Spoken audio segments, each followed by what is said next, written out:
welcome to another episode of Xenochat. I am one of the hosts, Tyler, along with Justin. Hey everyone! Alright, we're going to be talking about Pied Piper today. We got a few guests coming up, though. First up, we have Marie. Hello! Okay, and from our Pied Piper remake interview episodes, we have Fox. Hi everyone. And we got Bob.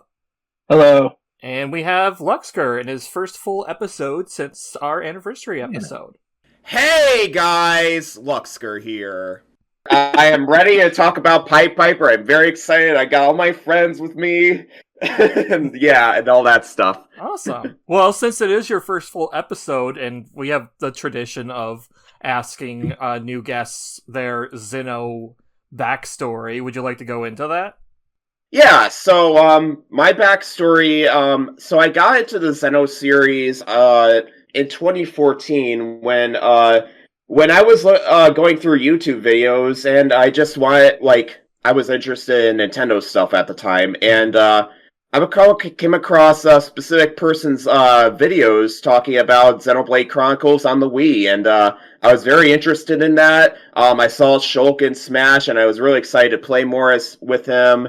I played Shulk a lot in Smash in general, and he was really fun to play, but I'm not very good at Shulk in general, so but I eventually got my first Xeno game with Xenoblade Chronicles on the Wii in 2016. The fun fact about that actually is that my brother was selling a whole bunch of games that for the N64, but then he bought a lot of Wii and N64 games, and one of those happened to be Xenoblade Chronicles for the Wii, and I didn't want to have him buy all that stuff at the time. I was really confused by that, but one of the games happened to be Xenoblade on the Wii, which is what I really wanted out of that. So, nice. And then it all went down from there. I don't know if anybody knew about me regarding the fan base, but I'm the biggest Melia fan in the fan base by far. I don't think I come close to anybody else in general. I have a whole ton of Melia merch, fan merch on my wall. Let's go. Well, not posters on my wall. I got a lot of keychains, fan artists and stuff. I collect a lot of Melia related things. I have the Melia figure proudly just on one of my shelves as well. It's just it just makes a whole ton of sense. And I'll also have pictures in the video as well if you guys want to check it out. But I was also involved with producing Melia Antiqua zine that released earlier in this year. It shipped out to people. It came with the book itself, a physical book, and it came with merch. And then last year is when pre-orders happened, and I would say it became pretty successful. I would say everybody loved what was in the merch and on the merch and what's in the book itself. And I was really proud of it, but it was also pretty difficult as well to manage everything as well. And I don't really think I can do it again this year. And man, it was pretty hard, but I really liked what the reception to it. It was definitely enlightening, and and it just proves that I'm really involved with Melia. I love her so much. She's my favorite character ever, and it all went down from there. Dang. If only you were here when we did our Melia episode, but we can always do another Melia episode. Yes, I think the content now. Yeah, I think this was all the way back in before Xenoblade 3 came out that you made the episode on Melia. So it's definitely high time to do another episode on her. Yeah, we have the material. And we do like Melia here. I've spoken about Melia. I'm also a pretty big Melia fan, and I've definitely been in the past. When you said Melia Antiquazine, I misheard you, and I thought you said Melia Anticuisine, food. And so I got excited for a second. I was like, "Oh, did you make recipes? What would Melia cook?" A Melia cook? Actually, I did want to put recipes in my zine, but I know a few people were asking about if there wanted to be recipes that were going to be in the zine, but honestly, like I'm not really much of a connoisseur in regards to like what recipes would make sense regarding Melia at all. Mm-hmm. I'm not really into that sort of thing, but like if I were to do this sort of thing again, like in a digital format, mm-hmm. I would definitely like do like a few recipes, just have like some cooking recipes related to Melia. So nice. Yeah. Okay. But most importantly, regarding this episode, yes. I have a Let's Play going on right now regarding the fan recreation to Xenosaga Pied Piper. When this podcast releases, it should be on episode 13 right now. I'm taking a little bit of a break because my birthday is actually next week, so I'm going to be taking a bit of a break regarding that, and then videos will resume. Happy birthday! Yeah. Thanks, everybody. I'll be another year around the sun, basically. And I'll try to put a link in the show notes for your walkthrough or your playthrough. Yeah. In Germany, we don't say happy birthday in advance, so sorry, I will keep that. No worries, Bob. We believe that gives bad luck. Oh, okay. That's interesting. That is interesting. Oh boy. Then I'll. Well, enjoy your bad luck. No. Well, man, no. We jinxed you. Nah, it's okay. It's okay. Well then, we're here to discuss Xenosaga Pied Piper, whether you've played the excellent fan remake, or if you go all the way back to the Chaoslace script. We're just gonna gush about how awesome the story and game is overall. So to kind of overview, just kind of get it out of the way, the game originally released on Vodafone's through Vodafone Live back in 2004, and was added to iMode in 2006. And the remake came out, or the fan remake, done by the awesome fans, including Fox and Bob and more, came out this year, and definitely should go to itch.io and play it. I highly recommend it. Me too. Yeah, and I should also, I do want to stress, this is a fan remake. Mm-hmm. This is not a replacement for the original. This isn't the original experience. Mm-hmm. It is a fan creation. Granted, it's a very good one. Mm-hmm. As somebody who has seen the original, I think the team here did a pretty solid job at trying to preserve as much of the original experience as they can. Not everything is here, but what is here works, and I think it's pretty cool. And that's what we're going to be talking about today. Exactly. So I know. I know a lot of us have played the fan remake, but how did you first, I guess, would be a way you experienced Pied Piper? Because there's the fan remake, there was the original game, but that was lost to time until some fans were able to get it. So until very, very, very recently. Very recently, over 20 years later. Yeah. But there's also Valakturtle's videos with translations, which kudos to Valakturtle.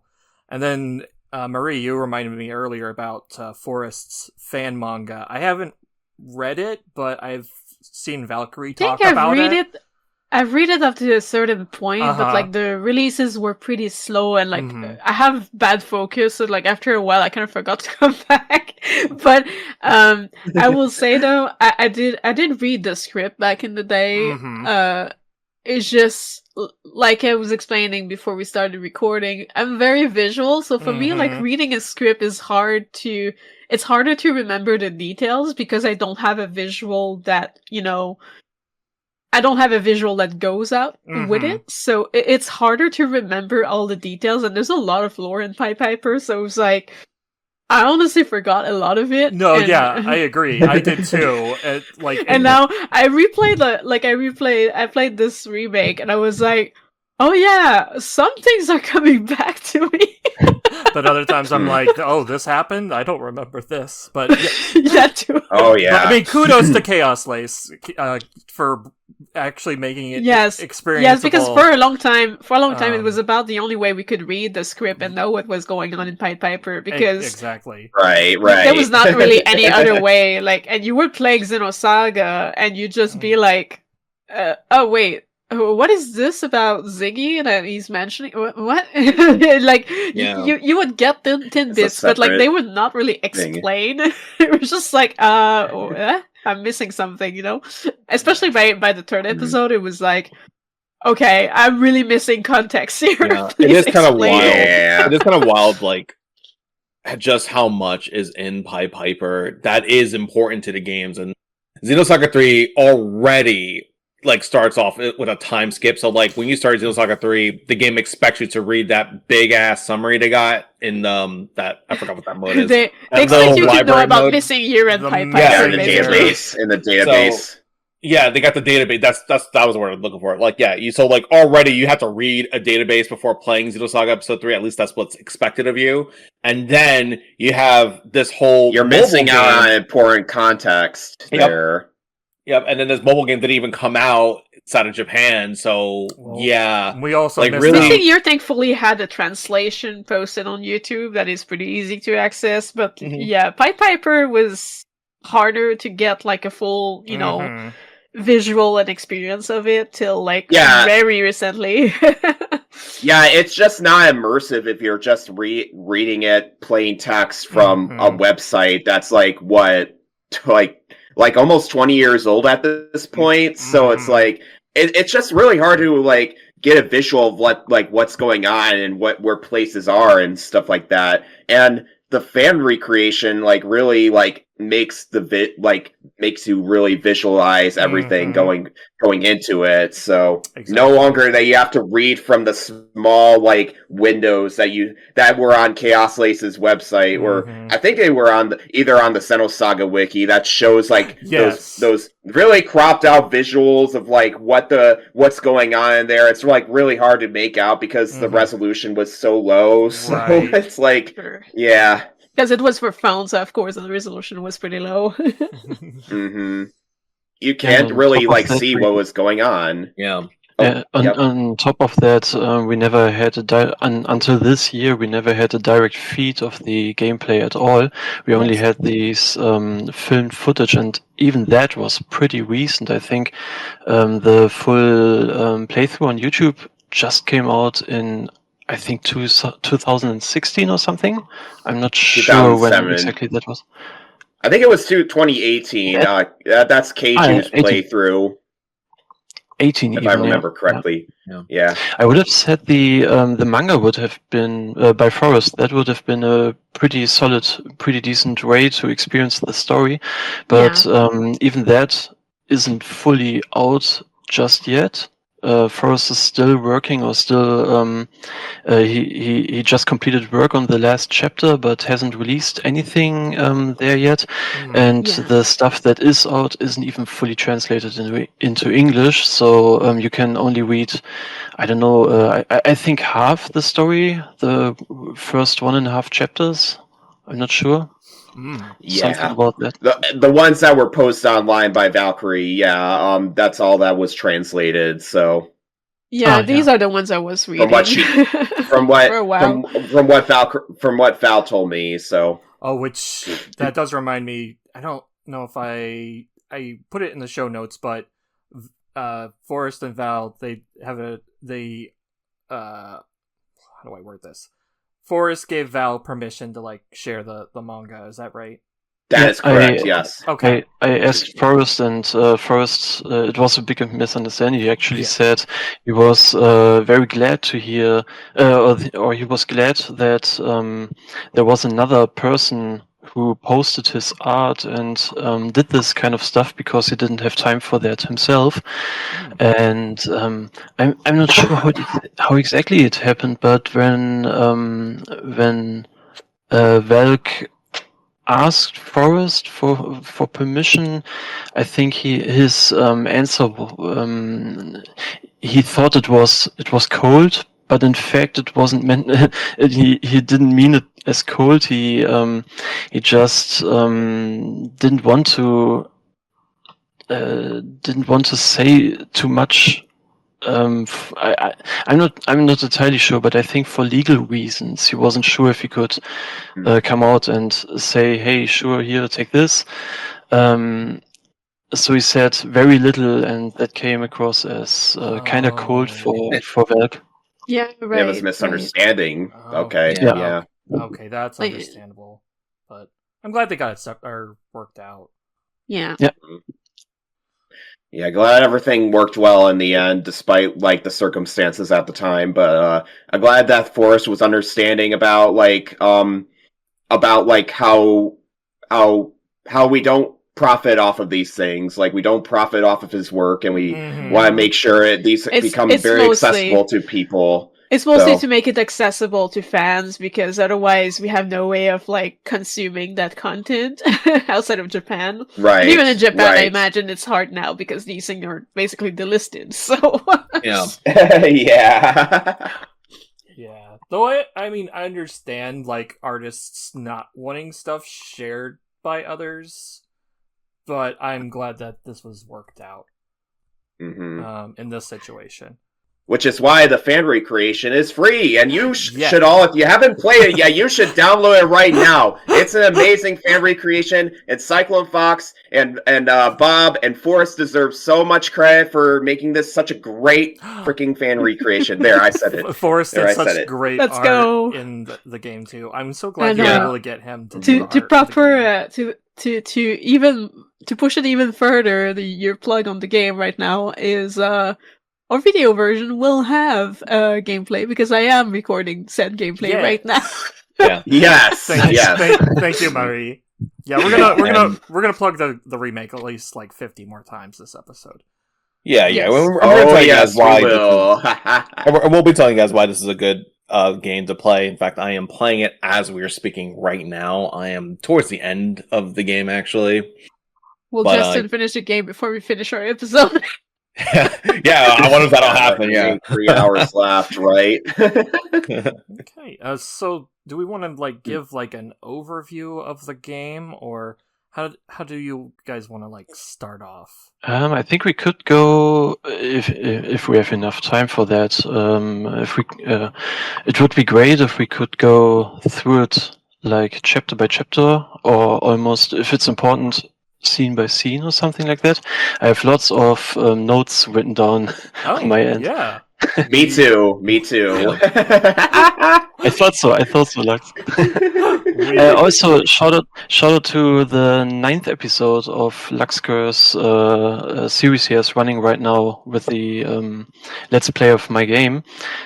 He made a really concise and relatively deep breakdown of how Pied Piper came to be, and that was really interesting. Even for me, there were details I didn't know yet, and it's pretty short. It's about 10 minutes. So at the end of the episode. I guess I'm going back. Yeah, it is 10 minutes, but just to put a little bit of a teaser there regarding the history section, Monolith Soft did not create Pied Piper. It was actually Bandai Namco's mobile game staff.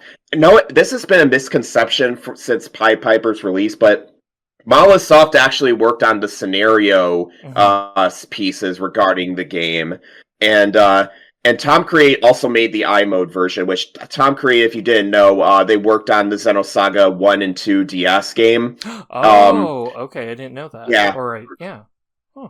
As far as I'm aware, yeah, they did make that one as well for the DS, and they made the version of Pied Piper that's on iMode. So I just wanted to clear that up. If anybody asks, that Monolith Soft was not fully involved with Pied Piper's development and creation. They were only involved in the scenario. So yeah, I want to clear that up regarding that. But anyways, should we go ahead and get started here? Yeah. Well, I guess kind of a beginning overview would be, I mean, it takes place on Abraxas, with Jan Sauer, aka Ziggy, 100 years before the events of Xenosaga Episode 1, as he's part of the Federation, like, police force, kind of? Yes, the Federation police force. Special Investigations Unit, I think. Yeah. Mm-hmm. Yeah, him and his team are after the elusive Voyager, which is like a... I mean, yeah, he is a terrorist. He's specifically net preacher. Was it net preacher? Mm-hmm. Yeah, that's what Lexi and that group later on call him, a net preacher. Mm-hmm. Yeah, Voyager suffers from net addiction, which, in case you are aware, I'm kind of going a little bit ahead of ourselves. Voyager does his terrorism through the UN Men, and his way of doing terrorism is to, for one, use like narcotics or drugs to be able to drug people and have them follow him, basically. We'll get into why that is later on this podcast, but it's something that Voyager explicitly does in order to conduct his terrorist activities. Okay. But yeah, Voyager, like, it's always been interesting to me, like, how Voyager does this thing in Pied Piper, and how... Also, to explain for people, I don't know, people who may be new to this and might not, like, have followed all of Xenosaga, UMN is, like, the internet, basically, but... the virtual space. Yes. Yeah. But, it's yeah. But yeah, basically Voyager kind of traps people into the virtual space kind of thing. It's interesting. Yeah, I really liked it that this game gives a bit more depth into that area, because we see the UMN, the virtual space thing, in the main series a lot, actually, with Cosmos' subconscious domain, Momo's subconscious domain, and we hear and see these things, and sometimes characters have headsets on, but it never really gets explained a lot how these things actually work, and because it's already established that it's like a everyday kind of use kind of thing. While like in Pied Piper, it feels like it's a bit more. Necessarily not more recent, but like it's like they were explaining it more in depth, because it's very focused on doing investigations within the UMN kind of thing. Yes, it's a little bit like it's a cop drama with virtual reality and catching the serial killer in the virtual reality, while also incorporating the Book of Revelation chapter 16 and the Pied Piper of Hamelin. Yeah. And that's a really interesting and unique mix. It gives like Ghost in the Shell standalone complex a little bit vibes. Ghost in the Shell, which I like a lot, because I do like Ghost in the Shell too. Yeah, it's very interesting, especially how so I'll go ahead and talk about the writers for Pied Piper, which are for one, Tetsuya Takahashi is one of the main writers, as well as his wife Kaori Tanaka, also known as Xenosaga. Both of them were involved in creating the script. Which on Xenosaga side, it was the rough draft of it, but Takahashi was able to like refine the script a little bit more. They were able to combine like parts of the original Pied Piper of Hamelin Tale and Revelation 16 pretty like indiscriminately. Because there's a specific point in both stories where I feel like they intersect really well with each other. And I don't know if it's okay to talk about it now, or if we want to talk about it at a later point. No, you can go ahead. Fine, go. Go ahead. Well, first of all, I want to go ahead and talk about the Pied Piper tale. In case anybody is not aware of the Pied Piper of Hamelin, it takes place it's like a folk tale that takes place way, way long ago in like 1300s Germany or something.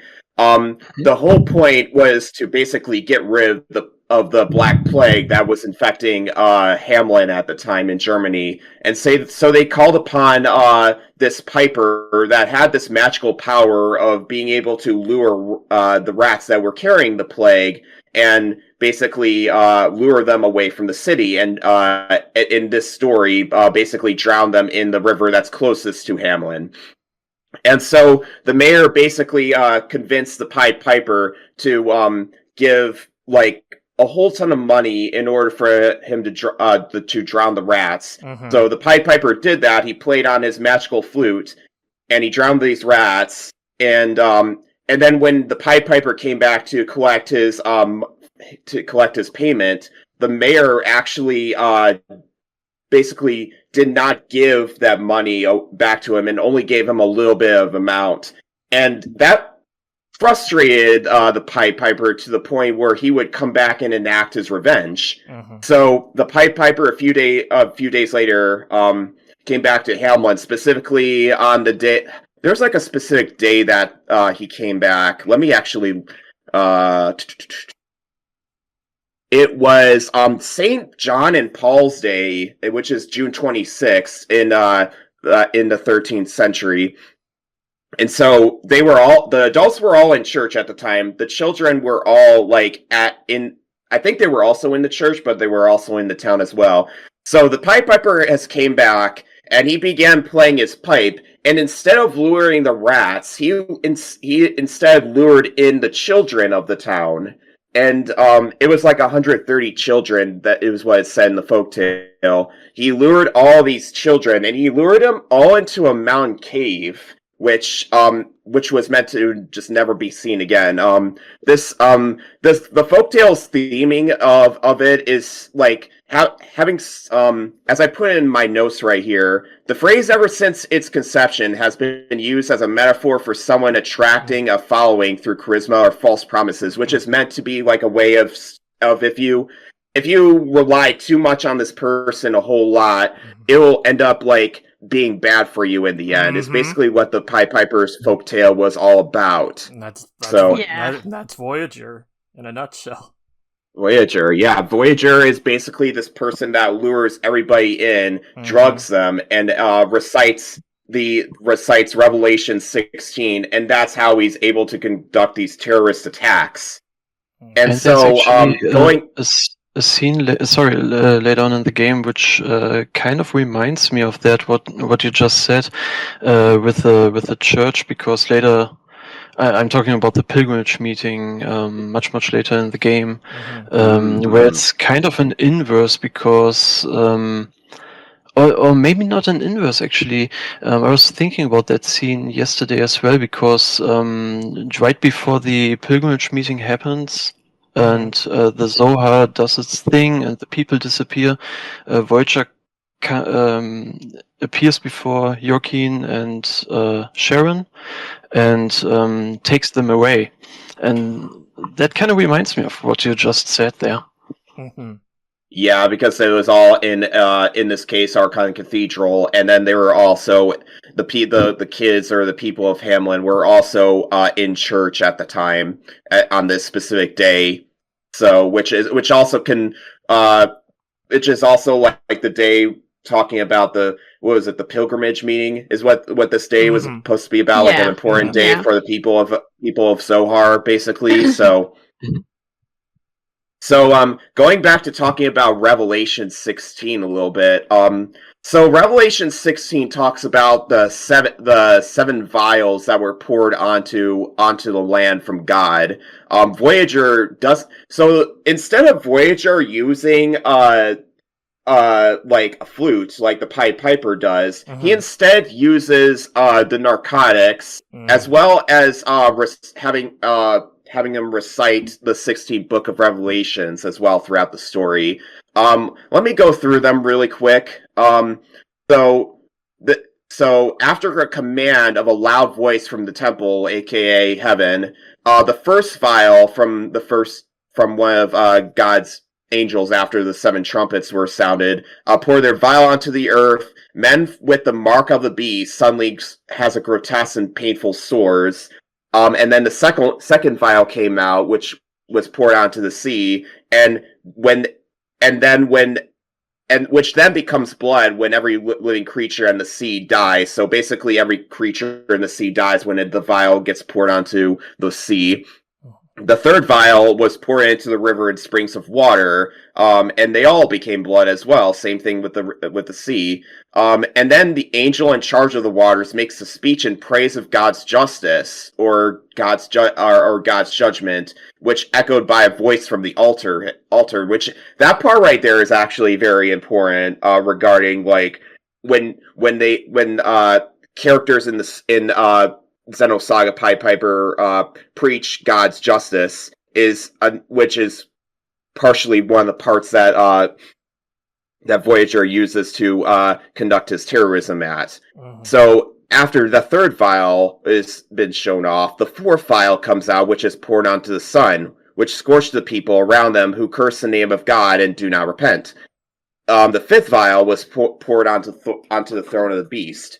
Which creates a thick darkness engulfing the kingdom, and the wicked still will not repent from that. So basically, when the wicked are basically like trying to back away from God's judgments onto them, which they'll eventually meet their fate when the seventh vial was poured out. The sixth vial is recited the most out of Pied Piper's story. It's poured onto the Euphrates River, which is an iconic river in the Persian lands, which is basically where all of humanity first started from, was the Euphrates River.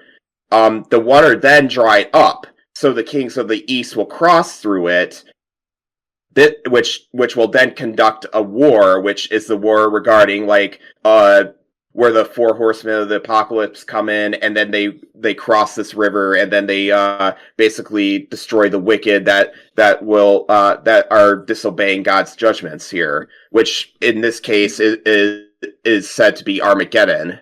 And then the seventh vial is poured out into the air with a great voice from heaven saying, "It is done." And then afterwards, a great earthquake shakes the world, and that's how the world is destroyed, according to that book of Revelations. So it's very interesting. Voyager recites the seventh vial verse at basically the ending of the game, and after that is when basically all of Abraxas goes to basically hell and gets absorbed by Udu, and everybody on that planet is basically dissolved in of itself. And so, including everything that was in the UMN at the time, because Udu is part of the real number domain and the imaginary one.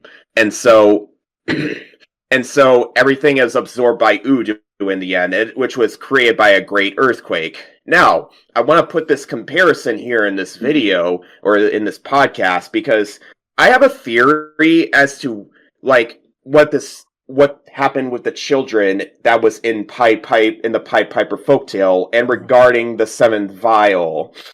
I think the children died when a great earthquake happened, and it basically killed the kids that were in this cave.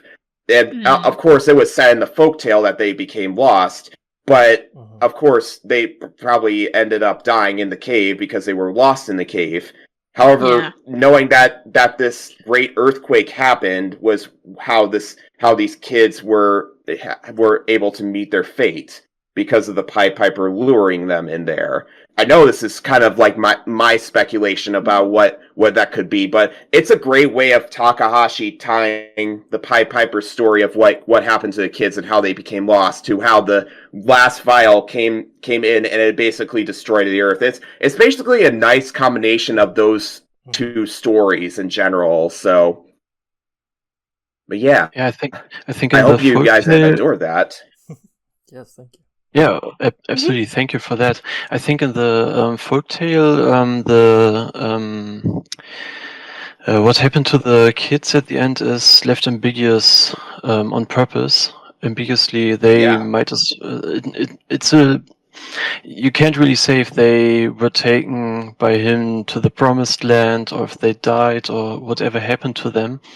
But that's pretty fitting to the to this game as well. Yeah. If you like, I agree too. We can come back to all that later if you like. We could. It's like jump yeah.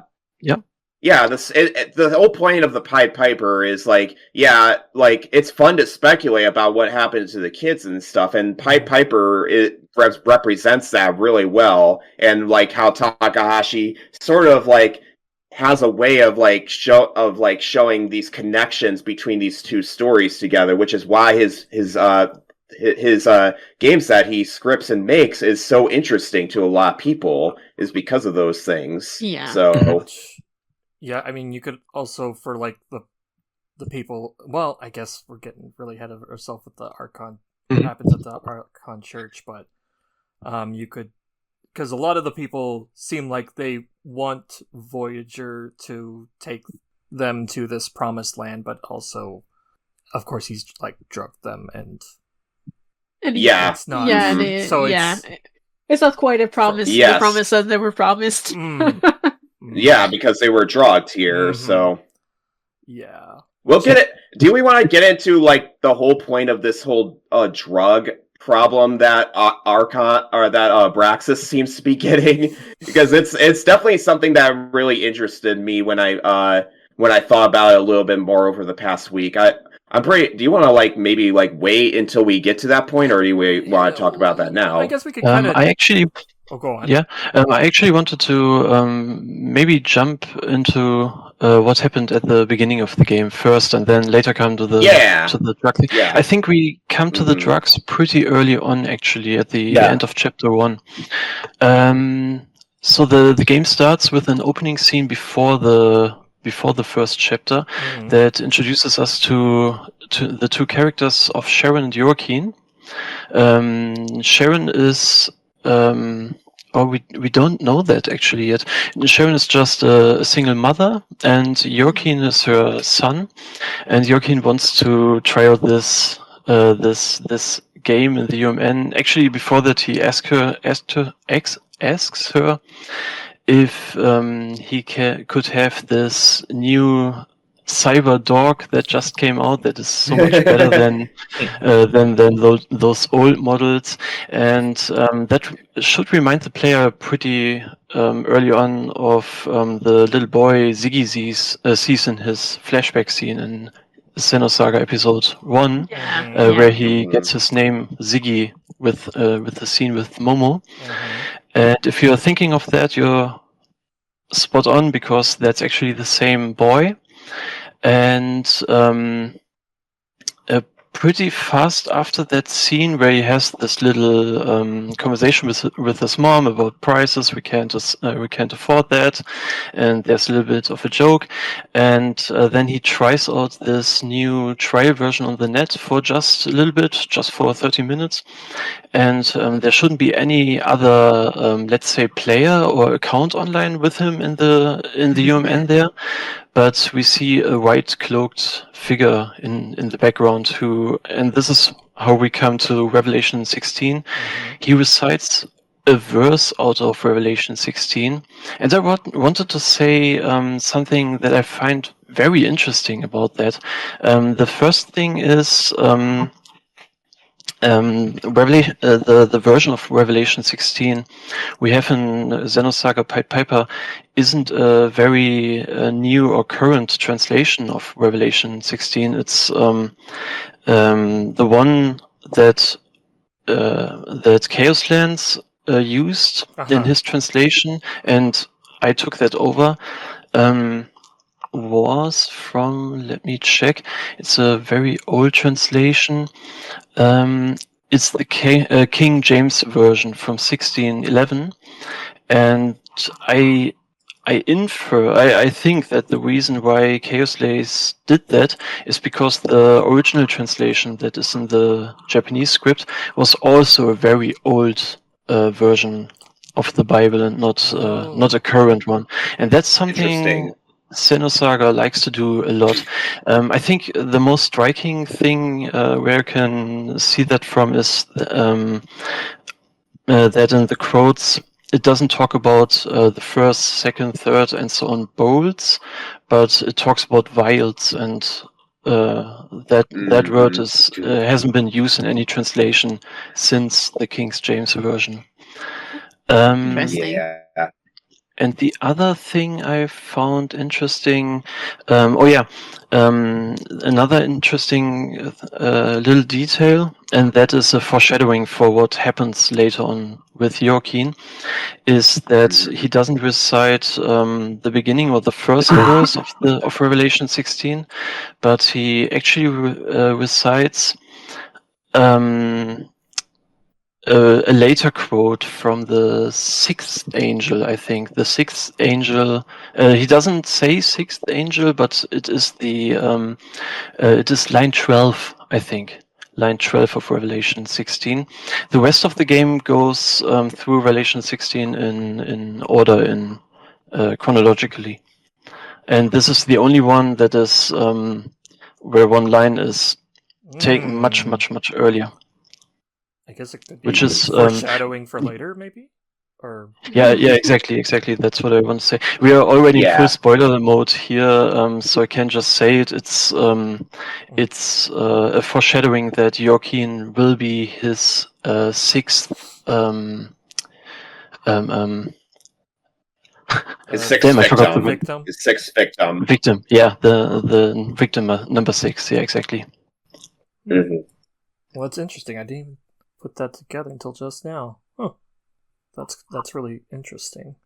Do you have something else about the opening scene, or else I would just go ahead? I think we're good to. Well, I'm good. Yeah. To move on, if you guys. Yeah, I think we're good to move on. You described it pretty well, I'd say. Thank you. Okay, after that, the game opens with Chapter 1, Sequence 1. By the way, I find this way of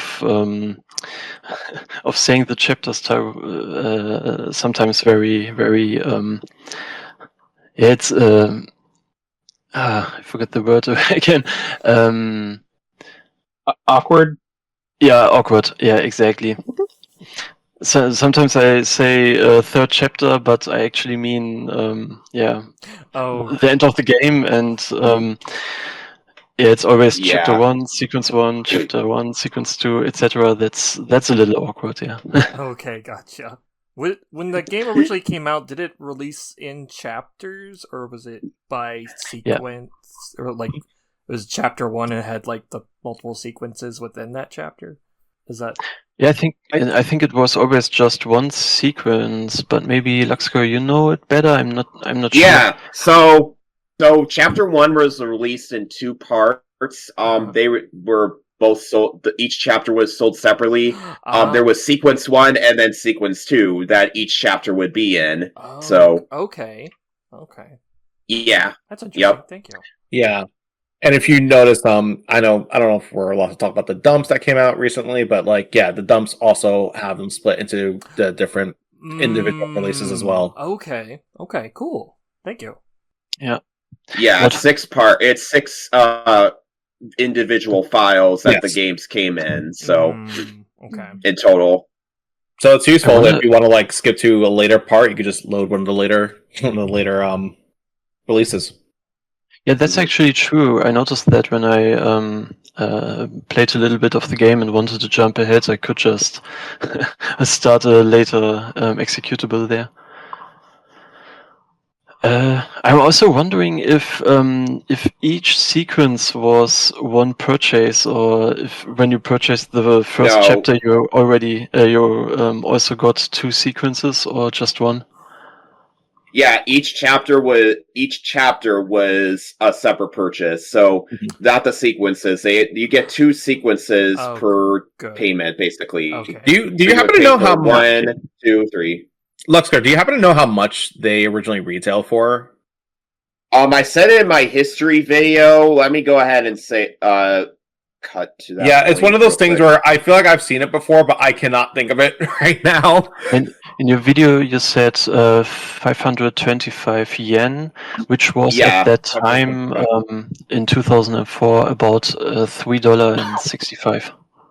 That's correct. That's really good. That sounds about right for like mobile game prices from that time period, at least.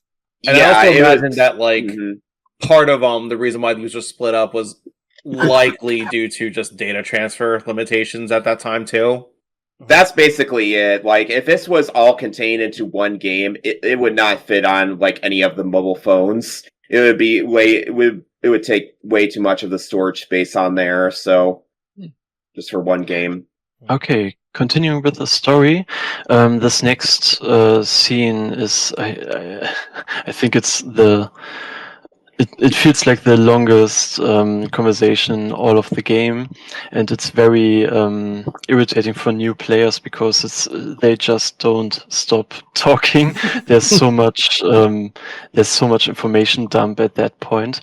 It's the point where Jan arrives on Abraxas with this little shuttle thing and gets a briefing from Eric what is happening right now, and I try to make it very, very brief, although there's a lot of information in it. Yeah.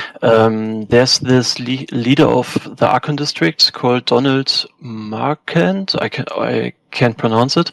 Donald Marquand. Let's call him Donald. Who I think there are rumors that he is active in some right-wing organization or something, and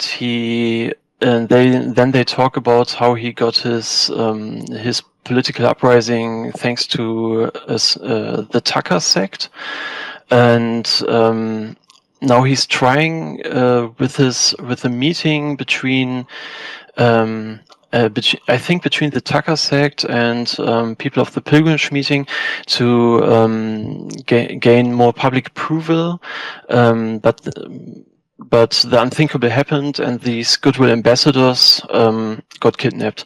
And Pied Piper being Pied Piper, it all happened in virtual reality. So that shows us already how big and important this UMN and virtual reality stuff is for this universe. That a meeting like that would happen on a public stage in virtual reality. And they got kidnapped inside the UMN, and they say that because the kidnapper had to break a AAA barrier, then it must have been Voyager. Voyager is probably involved. Then they talk a little bit about another team who had to deal with Voyager. That was Gloria's team, but I don't think that's important for the rest of the story later, so we'll skip over that. One thing I want to point out, sure. real quick, actually, is that I feel like the scenario, especially when we get into like Chapter 3, I feel like it kind of rushes a little bit, and stuff doesn't really get explained fully, like in some places. Like it just has something right there and just leave stuff behind, basically. It's something that Takahashi did with a lot of his games beforehand, and this one is no different. So in case you come across like any kind of like big scenario moments that like were talked about and just haven't been explained, that is definitely something related to like how the scenario was a little bit rushed, or it was still kind of in a rough draft phase, but like they needed to get like the game done quickly. So yeah, especially this first scene is so much information dump, and the pacing feels much nicer later on in the game, but at the beginning there's a lot of world building, a lot of we need to get this information in, and then we can actually start and roll out the rest of the story at a nicer pace. So a problem is that the rest of Jan's team, they talk about a character called Melissa. Melissa is another member of Jan's team. Oh yeah, by the way, Jan, maybe you heard the name in Xenosaga episode 1 and 2 already. That was Jan Sauer. That was the name of Ziggy before he became a cyborg. And so this is who we are seeing now. It's Jan's human self before he became the cyborg Ziggy we know. And so Melissa and the others have already didn't wait for Jan. They already rushed ahead and dived into the into the place where the ambassadors are being kept. And then it cuts over to another conversation after this. The game is told in these still CG images, and after that it goes into gameplay, and then we not quite gameplay, but in-game graphics, and we see the little character sprites talking to each other. That's the next scene, where they talk with another new character called Mikhail, who's their operator, you might say. The person who's... To be confused with Mikhail from Xenoblade 2. This is different Mikhail. Yep. Oh, yeah. But yeah, he's like an operator just like Eric, kind of? Yeah, Eric and he's Mikhail very cool. both I love the operators. guy. Yeah, Mikhail's great. Yeah, I think so too. And Mikhail tells them that there's a very strange construction method for this specific virtual space, which will become important much later in the game. For now, we just hear information, some interesting lore about Vector and the virtual reality stuff. That there is this mathematician called Carnegie. Carnegie. It's Carnegie. Carnegie. Thank you. With the base theories of how to construct these UMN virtual worlds. I think 100 years ago or something, or if we didn't have him, we would still be 100 years behind in development for virtual worlds. But the strange thing about this special place we are about to dive in now is that there's not a single line of Carnegie in it. It's all original, all new code. And that's something interesting for later, maybe. And also, Mikhail tells Jan before the dive that he's worried because he couldn't find a single trace of resistance from the ambassadors who are supposed to be held hostage in this space. Normally, if a person is held hostage at a place in VR, in this world, their brain would send out some signals, so you can see the stress, you can see that they are being held forcefully. But Mikhail says that he couldn't find any of that in the hostages. So that's another strange thing, and that's the situation how we are starting this game. Can I interject something here? I just wanted to, when it comes to the fan remake and the soundtrack here, the music that's playing anytime you're at the police station, it's Jan Sauer's theme, and that's actually it's a riff on Voyager's theme, which was kind of sourced from episode 3, because that was, besides the original soundtrack for the mobile game, when it came to expanding it, it was like, well, what do we do? Or I asked myself, like, how can we expand it? And if we're to give Jan Sauer his own theme, which he hasn't had really in like the PS2 entries, I was thinking that it would be kind of a riff on the Voyager theme that's featured in episode 3. And so that's kind of where the melody for the police station theme came from. Because the reason I did that is because I see some parallel, I think, a little bit between Jan Sauer and Eric. They seem to have, at one point in the story, closer to the end, like Jan almost has the opportunity to go the same route, have the same destiny as Eric even. And so I kind of wanted to play into some of those parallels with the music. It's not exactly the same musically. It's different enough, but if you listen for it, it's there. Oh, that's really cool. Yeah, absolutely. Very good choice. Yeah, it is. In general, I've noticed that I really appreciate how this actually takes a couple like sound effects from Xenosaga 3, like immediately. Same. Like especially the menus, I'm like, I feel right at home. I was like, oh, that's cool. And very authentic, very authentic. Yeah. And on another side note, I appreciate that this has native controller support, especially if you're using a PlayStation controller. So you actually get the PlayStation buttons on here, which I thought was pretty cool. I was like, oh wow.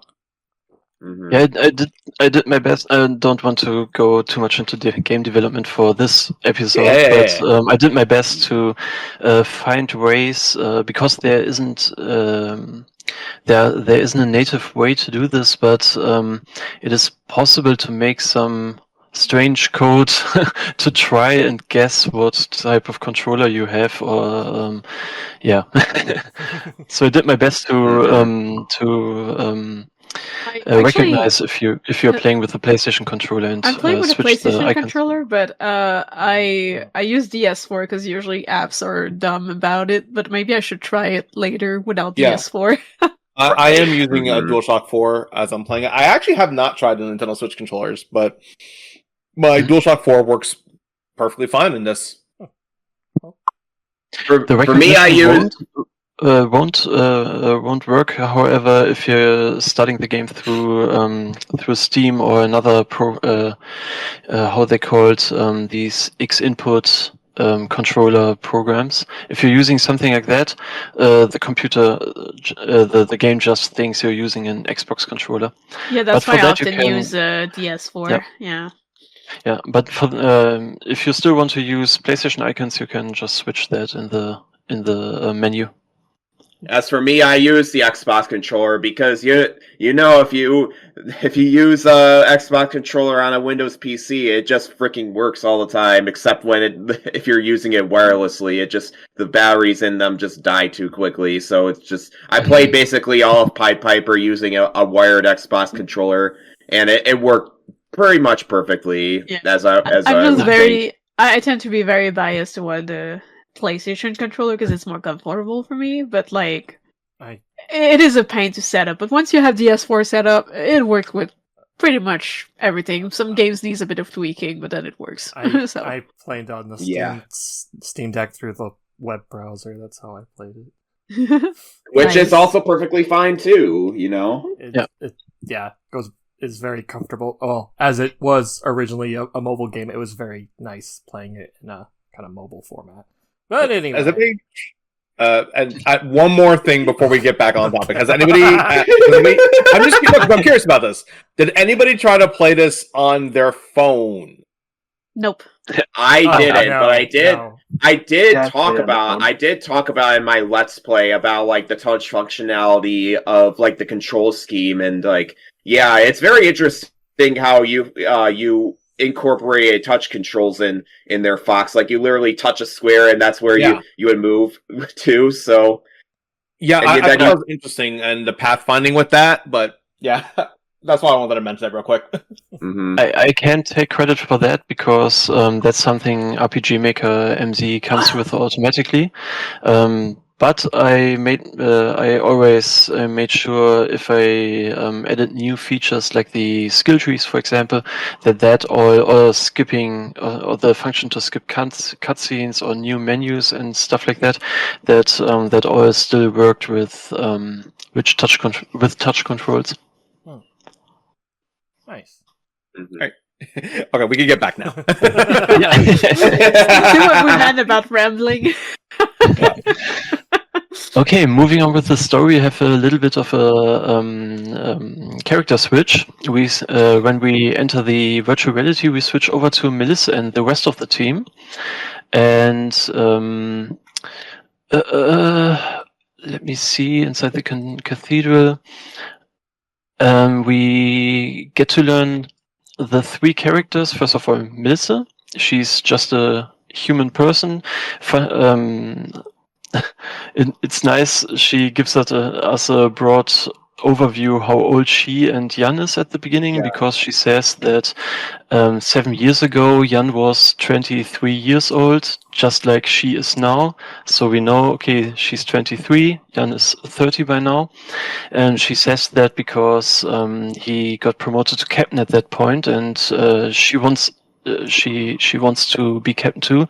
At the beginning, Melissa's very, I would say, a bit naive, and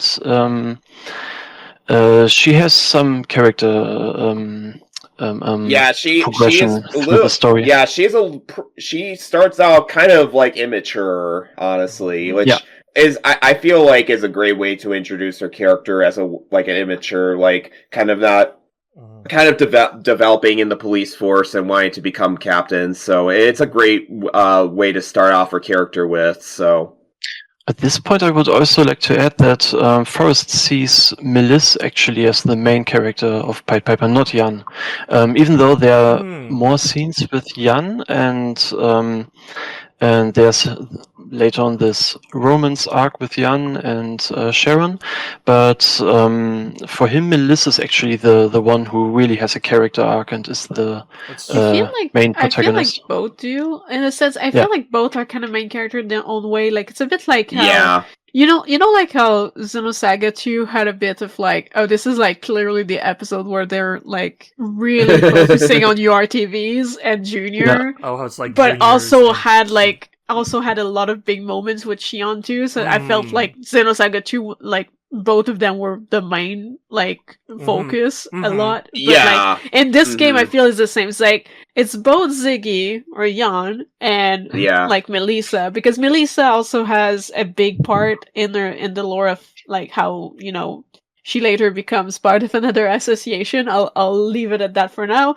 But like, it does have like a lot of like, oh, we now see where she came from and where that organization came from, and it's interesting to see that development. But also, it's interesting to see how Jan went through all of this as well. Yeah, and it's like they have like a master-disciple kind of relationship with each other. So it's interesting how she kind of learns from Jan. And both Jan and Melis's... both Jan and Melis's character development, as we go through this analysis a little bit more, I want you to pay attention more to both of those characters and how much they grow throughout the story, because I find that like what makes them like very, very satisfying characters in Pied Piper. So I do wish that they... Sorry. I do wish that they gave a bit more context on Lactus situation though, because that's kind of explained but not again. And I'm like, I wish I knew a bit more. What were you gonna say, Bob?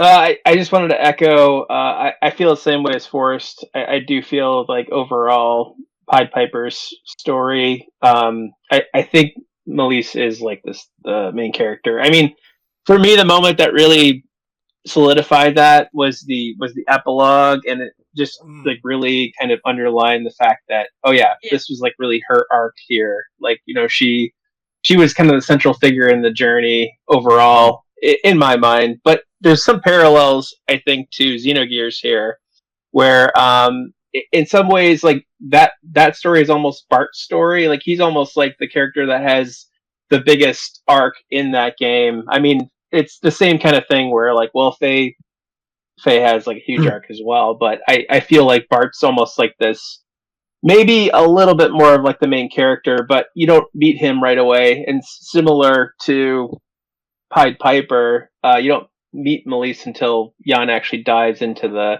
UMN. Yeah, that's a good comparison there between like Bart's arc in Xenogears and how Malice progresses throughout the story. I find that pretty interesting that you mentioned that, Bob.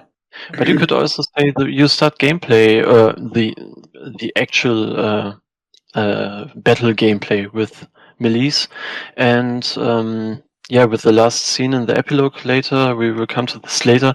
It feels to me often like a frame around the story with Melise. And speaking of Lactus, we have two more support characters we get to know here.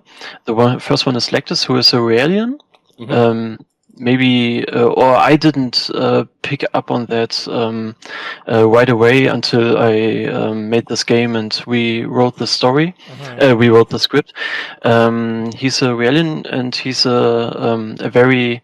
Aurelians at that point in the story are still super, super new. And this one is I think it's a very experimental one by Vector or something of the kind. Yeah.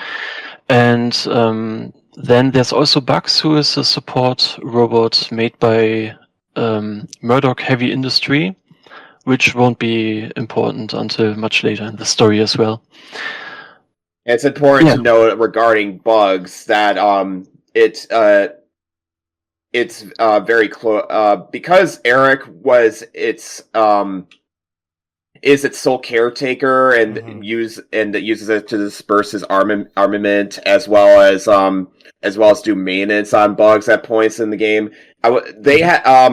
They develop a deep relationship with each other throughout the game, and it's important to note that while we go through the story as well. So, yeah, that comes into play much later. Also, Bugs is a great robot. Saying. I like the design. He's adorable. He's a good boy. He's adorable. Yeah. He's adorable. He's a good boy. It's a good robot. It's a good robot. And also Fox, just like you, I also didn't realize that Lactus was a Realian. Either I forgot that, but when I was playing the game and they finally just outright name dropped that, I was like, oh, that's why Lactus seems to be getting kind of treated a bit differently than the other characters. I noticed that, we'll get to the scene. We'll talk about the scene later, but when everyone's getting arrested and Lactus just kind of isn't, and I'm kind of just like, but is Lactus just innocent? I mean, Lactus does talk about how Realians exist still in this world, so it kind of alludes to himself being a Realian on top of that, and then later on in the story it becomes much more aware that yes, he is a Realian. So yeah. And is related to a certain other character from Xenosaga, which we'll get to way later. and also Lactus adheres to rules much more than the others. Later he makes a little bit of a joke about that when the others want to go out and drink, and he says he will join, but just to make sure that they all come back to work the next day and stuff like that. Yeah, Lactus is kind of sassy sometimes. Yeah, I like that. Yeah, I do like that he's a bit sassy, to be honest. Yeah, me too. I will go over the dungeon relatively quick. So there are some strange things happening in the over the course of the dungeon. Melis and Yan will join up at the first boss. Oh, interestingly, the bosses are the boss names all have a common theme. The first one is named Sleipnir, and they are all named after, I think. Most of the bosses are named after Norse mythological characters. Yeah, exactly. Yep. And at Sleipnir they rejoin, and Jan is no one who dwells on that too long. That Melis rushed ahead, and so he says you can write a report later. Now first let's do this mission. And they over the course of the dungeon there's a strange restructuring of virtual space happening, and everything gets a little stranger. People die and come back as enemies. With people, I mean the other Archon policemen or soldiers who enter the virtual space along with them. And eventually they get to the second boss of the game, Adumla. I don't have anything on that name right now because I didn't make notes. Adumla is I have it in my notes as well about this boss real quick. I gotta scroll down. And I think Sleipnir was the horse of Odin, right? The horse with the many legs. Yeah, the horse with Odin. It's the eight-legged horse of Odin, and then Adumla is a cow that I don't know who licked the rhinestones off of his udders, basically. But those limestones ended up creating Buri, which is the god who is the godfather of Odin in Norse mythology. So Ahumla is basically the cow that created Odin's grandfather, basically. Huh. These ancient god stories are always a bit strange. yeah. Takahashi really loves these kind of things. Like, he loves Greek myths, he loves Norse myths. He always wanted to put like Norse mythology related things in his games. And like, here's the perfect opportunity to have the boss fights named after Norse mythology, whether they're related to it or not. He just loves just naming these characters after these Norse myths. So, and so when they encounter Adumla, we have a little scene where the operators Mika and Eric say, "This is too dangerous. Get out of there!" And they try to get out, but they can't because they're kept in space somehow. They're in danger, and Eric strangely decides to enter the virtual space to get them out himself. Even though he's not a fighter, he hasn't received any battle training and isn't even armed. And that's when Adumla kills him in virtual space, which also means he gets a cardiac arrest in real life. And we do the second boss fight of the game. And after that, it seems like Eric is dying in the real world at this point. But the good news is we have Adumla out of the way, and we can now finally get to the ambassadors, and which are revealed to be children, right? Yeah, exactly.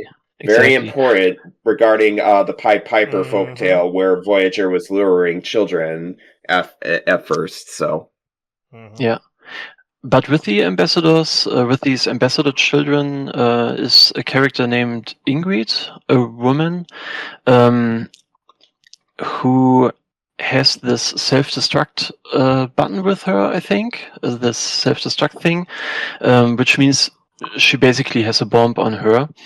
And so we have another stressful situation, and while the others are trying to lock out the ambassador children, and her presumably, before she can blow up, she recites the second line of Revelation 16, which is the one about the first angel who does the vile thing with the land.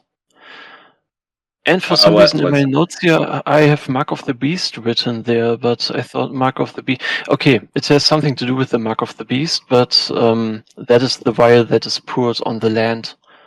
Yeah, the Mark of the Beast created like grotesque and painful sores once the vial was poured onto the earth. So yeah, exactly. Okay, I can just go ahead and close this first sequence. The next thing that would happen after that is that after they log out and they feel helpless, they couldn't do anything, sad music plays. Shout out to Bob for that. I love that theme. Jan goes to the hospital to... I forgot why, actually. Did he... Was he gonna check on Eric? I forgot. Yeah, I thought... Yeah, he went there to check on Eric, basically. Yep. Mm-hmm. Yeah, and he goes to the hospital where he meets this doctor who's Sharon, who's the woman we saw in the very intro of the game. This is the first time they meet. And after their first meeting, where Jan tries to help out at the hospital, but he fails, and in the end they couldn't even rescue a single one of the children, and not Eric and the others, and they have a little bit of a meeting again later in a corridor in the hospital, where they get to know each other a little bit. Then we have a little scene where Eric wakes up again and just walks out of the hospital in front of Sharon, who tries to stop him and is obviously shocked because he was declared death at that point. Dead. Yeah. And that is the end of the first sequence of chapter 1. So I have a question. So we've already discussed spoilers, but we all know that Eric is Voyager. But at this point, was Eric always Voyager, or was this a moment where he has become Voyager? So let me go ahead and talk about that. So the whole point. So you do know that Eric suffers from a congenital brain injury when he was young, right? Yes. Okay. Has he forgotten that he's Voyager, kind of? Or sorry. Go on. No. He does know that he's Voyager. The thing about it is that there's a few things actually. So. He is a net addict. He basically what that is that he's addicted to going into the UMN and being able to take information from there. And while he was he was going around the UMN, he came across Udo. Which, if you know much about Udo, and if you go into contact with Udo, you'll be getting into very you'll go cuckoo. You'll be crazy. You'll be going crazy, basically. It's kind of Lovecraftian. It's just like when you accept the power from Graph, you go cuckoo. Yeah, very Lovecraftian. Yeah, very Lovecraftian stuff.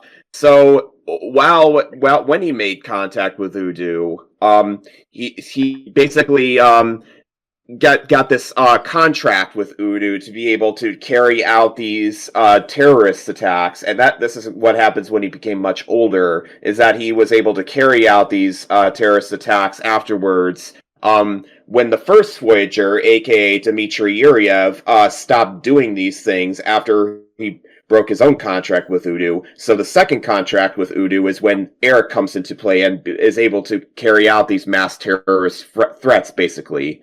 So, okay. But yeah, we're going a little bit ahead of yourself. But that's basically an explanation of why he is Voyager there. So okay, thank you. Sorry, we can go on to the next sequence. But I also find that interesting why he did what he did and went in there. Was it just for the dramatic effect? I honestly don't really know. That's true. It didn't really accomplish much, but it is very dramatic to come back from the dead like that. Yeah. He went in to warn them, like Albedo. Yeah. Sorry, go ahead. Kind of like Albedo, basically. Those sorts of mysterious powers that happen when you make contact with Udo. You basically have the power of eternal life in a way. So, which is kind of what Eric desires in of itself. It is eternal life. So he can continue living. But we'll get more into that later on the analysis. So, what were you going to say, Bob?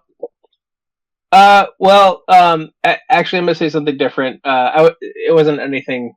What I was about to say wasn't anything of note, but I did want to point out, since we're on the topic of Eric's net addiction, one thing that I've thought about a little bit, and I've kind of touched on it a little bit already. There being some parallel, I think, between Jan Sauer and Eric, is both of them have this kind of tumultuous backstory. They're very different backstories, but both of them, they've experienced some level of trauma. Right. And I think both characters deal with that differently. Eric deals with it with his net addiction, which ultimately, resulted in him becoming Voyager. Right. And then Jan Sauer deals with it with his stoicism. And that's interesting to me, because he's kind of really full on, into that stoicism until he meets Sharon, and she's kind of the figure in the story, in my interpretation, I guess, of it, that she kind of thaws him a little bit out of that, kind of brings him, well, I guess, just thaws him a little bit with her relationship with him. Gets him a little bit out of that shell. Yeah, it's a really good point. He it sounds like he finds but then I guess Voyager didn't have a Sharon to get him out of his situation. Right, he was isolated. Yeah, and he didn't really. I mean, Bugs is kind of this. He has a relationship with Bugs in some ways, but I don't think it's ever something. Bugs isn't really able to pull him out, and he does try towards the end. He's not able to. He's not able to really get in touch with him at that point, though. Yeah, that's a really good point. Although I'm getting a little bit ahead of myself with that, but Eric later in chapter 3, Eric even says that himself that if he had met people like Melis a little bit earlier in his life, he might have turned out entirely different than he did. Yeah, and I think that's kind of where that's a really good point, because I think that when I was doing my playthrough, I think that's when things kind of clicked into place. It's like, oh, okay, that's kind of like a parallel once again to Jan. Jan meets Sharon, but Eric doesn't really have a figure like that in his life. Gotcha. Oh, yeah, that's a really good point. Well, doesn't he make a comment later on when he says to Melissa's like, if I had met you like 20 years ago, things might have been different? That's what I meant. That's what Fox just said, yeah. Okay, sorry. No, you're fine. No, because I just came back, so... Welcome back. Yeah. Did you finish the game? No, I am currently in the church after things went down and people are on the floor now. Oh, I see.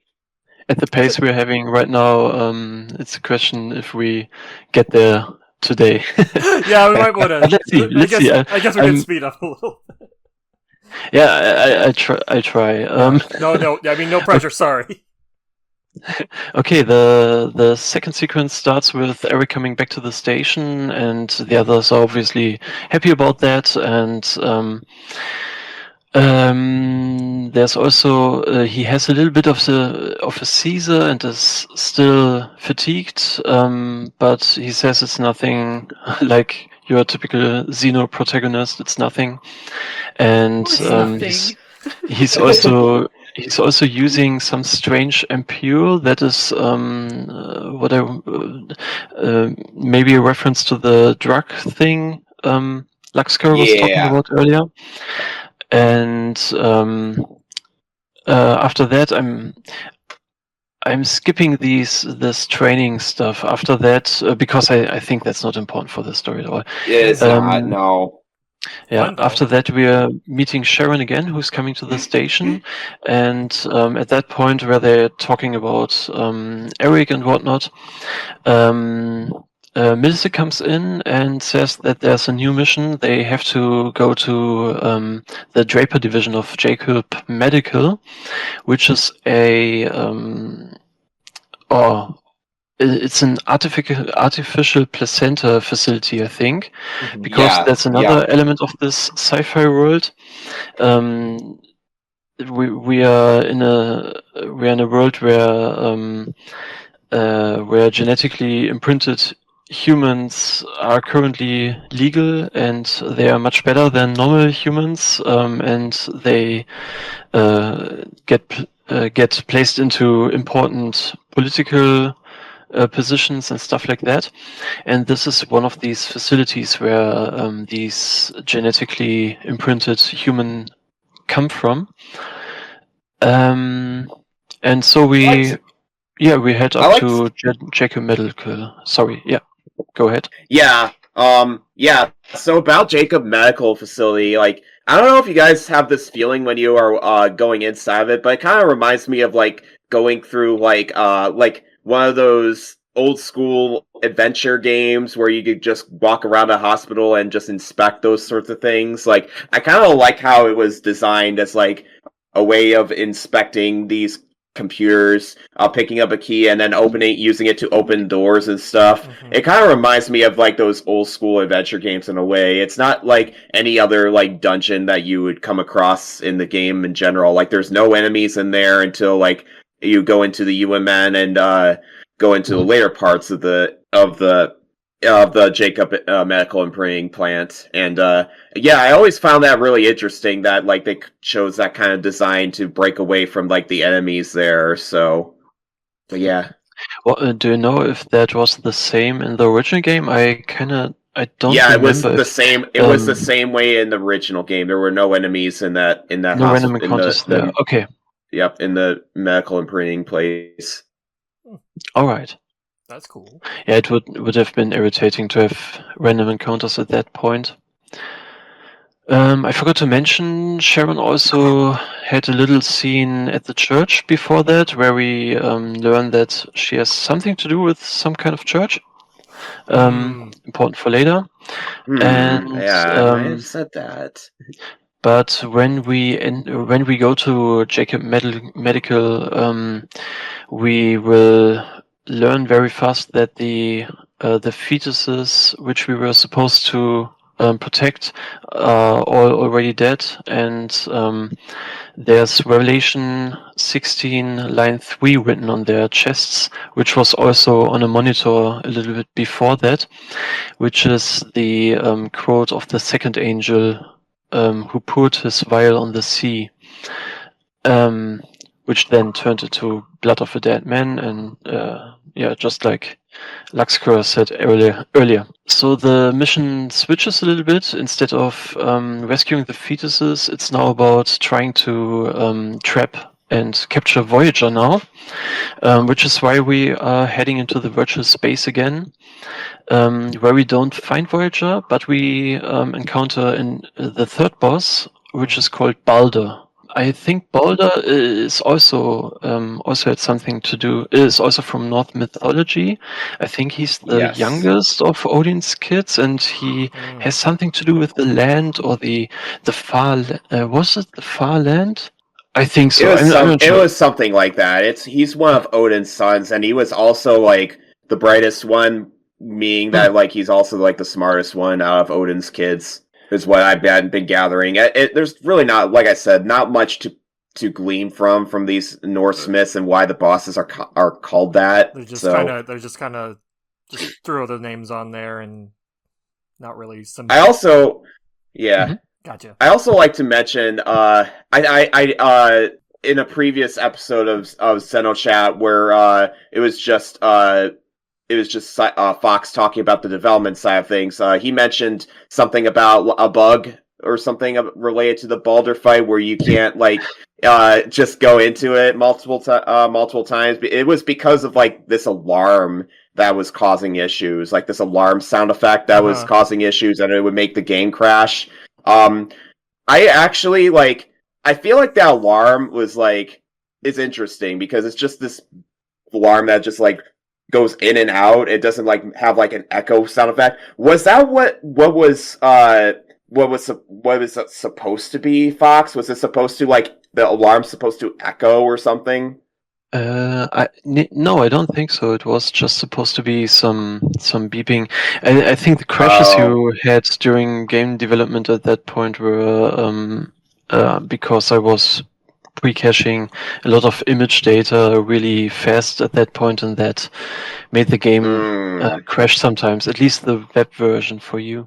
Okay, I just wanted to make that clear. I just wanted to make that clear because I thought that was the alarm for the longest time that was causing the crash. So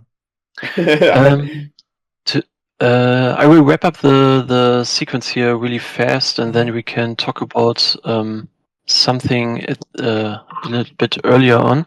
The rest is just that they beat Balder, didn't capture Voyager obviously, and Jan tries to make McCallum shut down the UMN because he says it's too dangerous. The pilgrimage meeting in a short while will be happening there, and we should shut down all access to the UMN, which is kind of crazy. It's like as if an officer was telling his chief to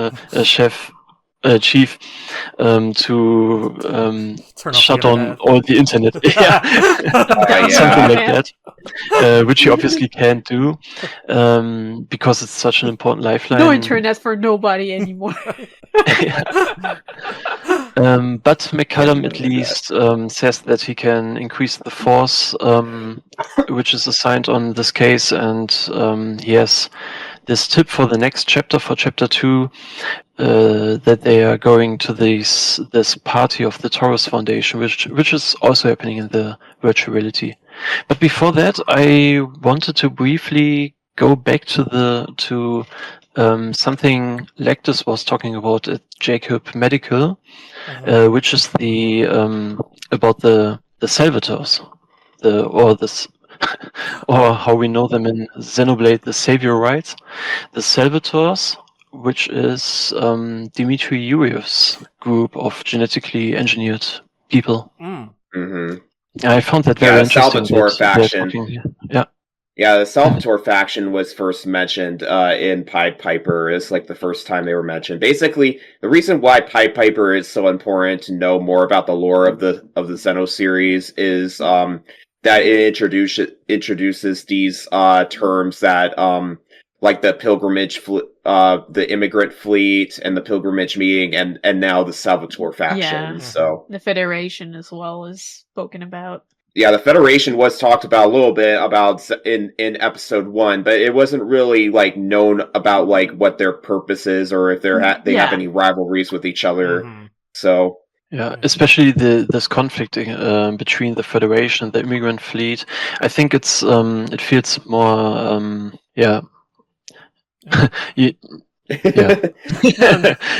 Sorry, I'm missing some words. It fits more with like kind of this ongoing war that like feels like it lasts forever, that the Xeno series typically has between each other, like the rivalries that they have. I kind of get that with the rivalry between the immigrant fleet and the Federation. Because like they're so like they want to like one up each other. They have like these terrorist organizations trying to like try to be the better of them, basically. So politically and whatnot, especially out of Praxis, where the immigrant fleet has most of its control over, and the Federation wants to have a little bit more of that piece of the pie, basically. So yeah, and another thing that I wanted to bring up, because you mentioned the church scene with Sharon. I don't know, because I feel like there's multiple church scenes with Sharon. I don't know if this was from this part or not, but I just liked, because I think she said this line that I thought was like a really good line, because she said, "But goodness should not seek compensation." Yeah, I thought, because the way that the church was like talking to her, it was, I don't know, was very aggressive.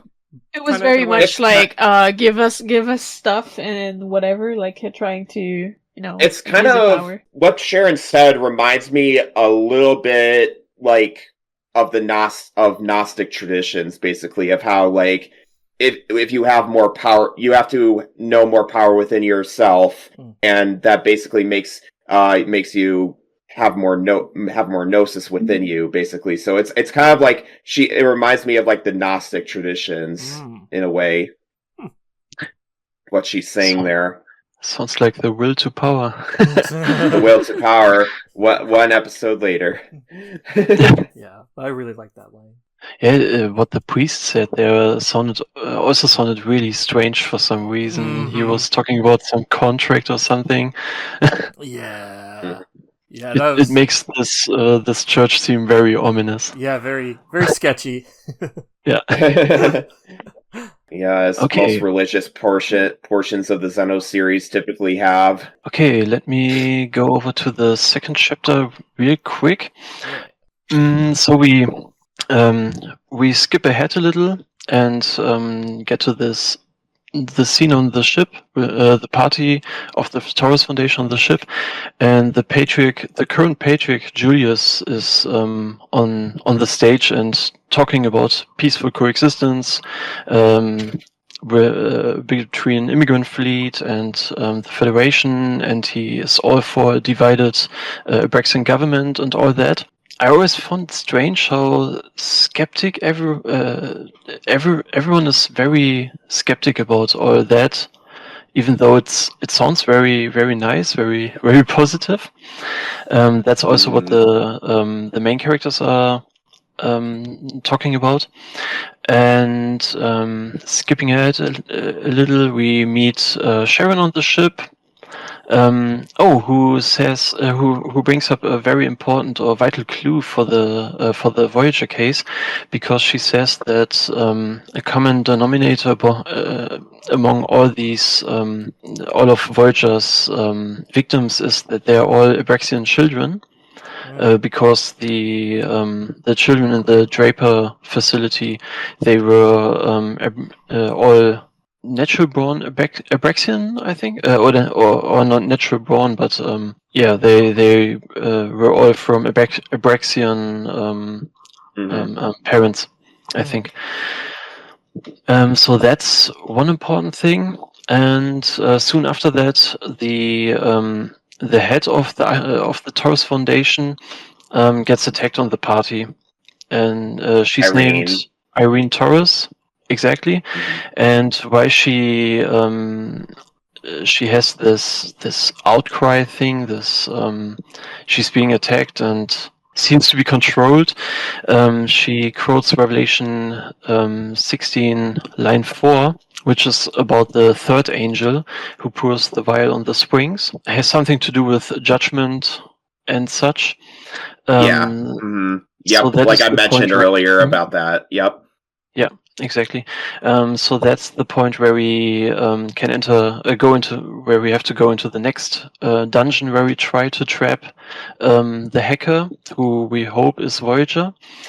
And this dungeon, from its design, looks a little bit like has an Oriental theme from the Lost Jerusalem era, which they talk about a little bit, which I found very interesting. I love the atmosphere and the look of that dungeon. It kind of reminded me of... Oh, sorry. It kind of reminded me of that first area in Xenosaga Episode 1 in Cosmos' Encephalon. Oh, yeah. A little bit. I mean, maybe it was mostly the color schemes or something, but it kind of gave me that vibe. Yeah, that's also a Encephalon dive into a Lost Jerusalem themed area. That's true. Okay, I'm skipping ahead a little to the first boss of that dungeon, because the gameplay stuff is all not important for the story right now. Right. This is where you unlock all the field skills and stuff. But we meet the next boss, who is called Garm. Garm was a wolf, I think, right? Yeah, Garmer. Its name is Garmer. He's I gotta find it again real quick. Garmer is associated with Hell and Ragnarok and was described as like a bloodstained guardian over Hell's Gate. So a bloodstained wolf, basically, that protects Hell's Gate. So is what its name is based off of. In this case, he protects the entrance to some office building or something, where we have to continue following the target. Because after we defeat Garm, a figure appears and runs away from us, who we are first hesitant to follow. Millis wants to just rush ahead and follow him, but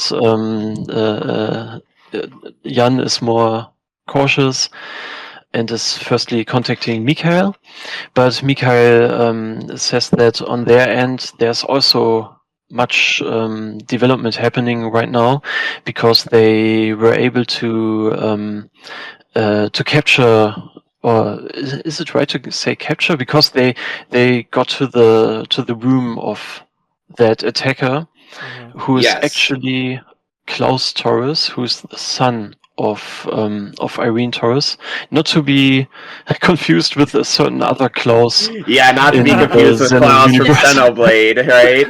Yeah, and it's funny considering the boss' name. I have a note for that. Yes, Egil. Egil, yeah. Yeah, that's always fun to watch in Let's Plays of Pied Piper, when you have a Xenoblade fan there who loses their shit at that point. But it's not the same Klaus, sadly. Definitely not, no. And so we get to Klaus at the roof of that. I actually want to talk about a few things before this. So there was a scene where before the group goes into the office building and chases down Klaus, Eric walks away, and then very suspiciously, and then Jan and Mikhail talk about this endorphin drug that they found in that room that Klaus was in. And I find that really interesting because, like, none of them really pay attention to the drug. And that's where I'll get into, like, the fact that, like, the Archon police isn't really good at, like, tracking down who uses these drugs. Like, you know how police these days, like, are probably, like, one of the biggest, like, people with dealing with drugs, but like the Archon police doesn't really bat an eye on that. I find that really interesting as a comparison. Yeah, I think that they just don't. It's a choice Jan makes at that point, because Jan is, from what we know, Jan is the only person who saw Eric using that ampule, and he recognizes it, obviously. He asks Mikhail to zoom and enhance on that image on the ampule, and it's the same as he saw on Eric before.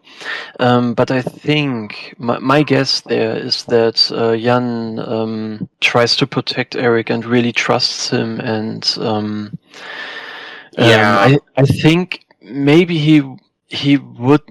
Maybe he would have talked to Eric about that later. I'm not sure, but at that point, I think he made the decision to protect Eric and not tell about him. Yeah, I think all the times that drug use was shown, not Eric, but Jan was present whenever it was talked about, and I think I guess it makes sense that Jan would just brush the drugs aside and like protect Eric like that. So it's a good way of noticing that, but it's kind of like if Eric's not there, Jan is there, and there's a drug present, like. Everybody else isn't suspicious of like what the drug is supposed to be, all because they trust Jan way more. So I always thought it was like interesting regarding that specific drug use. So also, anyways, going into the office building, I always found that that dungeon really interesting. How there's like multiple floors within it,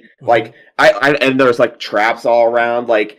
I find it's very different compared to like every other dungeon in the game, where there's like you go up a floor, you go meander through the traps and try to avoid the enemies and stuff, collect hidden chests and regular chests along the way. However, in the original version of Pied Piper, you can literally just skip all that by going up an elevator and then going to see Klaus at the top. But you do have to fight a bunch of enemies, though, which I find it really interesting that you could just do it like that. So, yeah, when I made the recreation, I didn't know about that gameplay feature. So instead I used the elevator. I saw that there was an elevator, but I used it for the other way around. When you reach the top, you can activate the elevator, and you have a shortcut back to the beginning, where you can use the little save cube to heal up. The save point. Yep. Yeah. Okay. It's very interesting. Yep. Anyways, I just wanted to point those two things out. So let's go ahead and talk about Klaus on the roof. Oh yeah.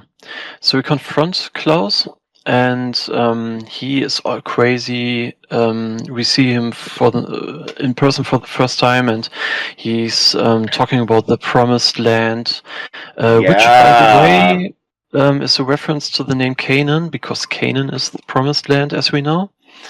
I want to talk that a little bit more, actually, because so have you ever thought why Melis and Lactus's names sound like that? It's because the Latin version of like the first part of their names literally mean milk and honey. I'm not joking. Yeah, because the Promised Land is referred to as the land of milk and honey, and Melis and Lactus seem to represent that to a T. Also, relating to that point about Canaan, we'll talk about that more in detail later on. But Sharon's name is pretty interesting, relating to the Promised Land. sort of thing. So we'll get to that when we get to when Sharon talks about her name a little bit more. So okay. Okay, but they sadly can't stop him from, in the end, killing himself. I think before he did that, he jumps from the roof. Before he did that, he talked about the promised land, and he says, or he notes that you and the player, I mean Jan and the others, you seem to have the same. What does he say, factor or something? I'm not sure if he says factor, but you should have a ticket there as well. I think what Klaus means is like both the person he's talking about, aka Voyager, and Jan have about the same factor, right? Have the same factor. Okay. Well, it's strange that Klaus can see that, but I thought. Well, yeah, go on. I just thought that was weird. Yeah, that's true, actually. No, I think so too. I'm also wondering why Klaus could see, quote unquote, see that somehow. He's not Kanan. He doesn't have this ability to seek out the people with the factor.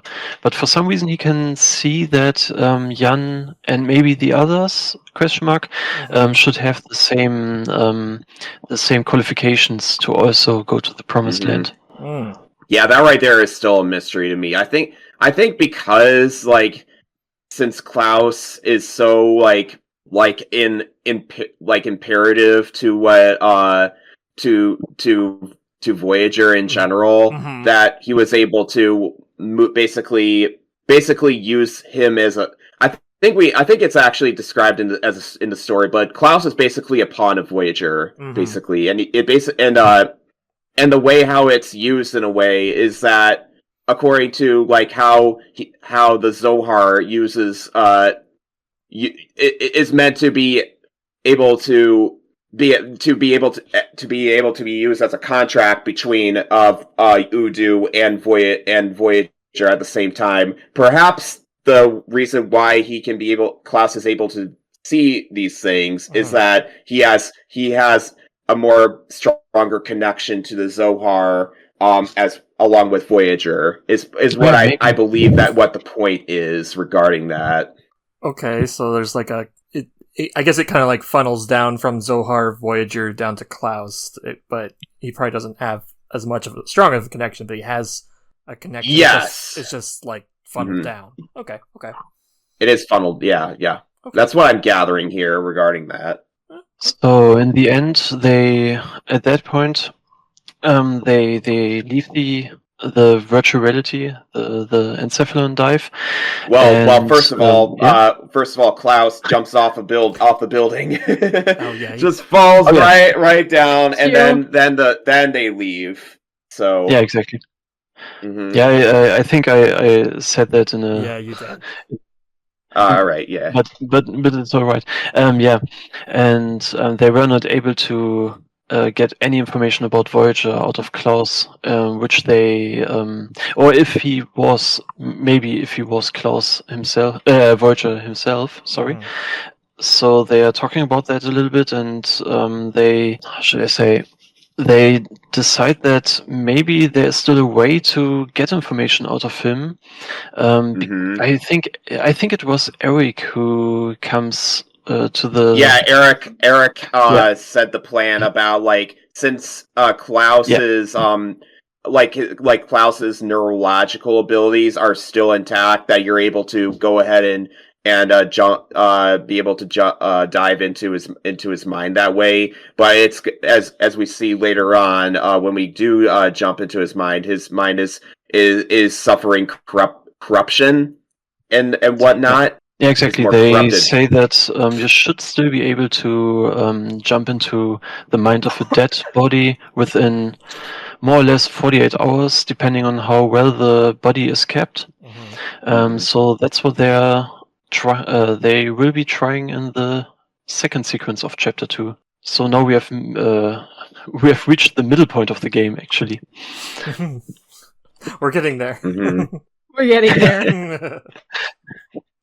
Okay, so then we can just jump ahead to Chapter 2, Sequence 2, which is also one of my... I would say Chapter 3 is my favorite of the story, but Chapter 2, Sequence 2 is where the story, in my opinion, really gets more interesting with this diving into a dead body thing. Yeah. So the chapter begins with them talking to Sharon about their plan, and at the beginning she's hesitant. She can't allow that. But when she learns that that the dead man might not be Voyager, and Voyager might still be out there, she decides to help the party, and she wants to come along. Then we have a little bit of a stealth sequence where you have to move that dead body into the police station, which is highly illegal and very...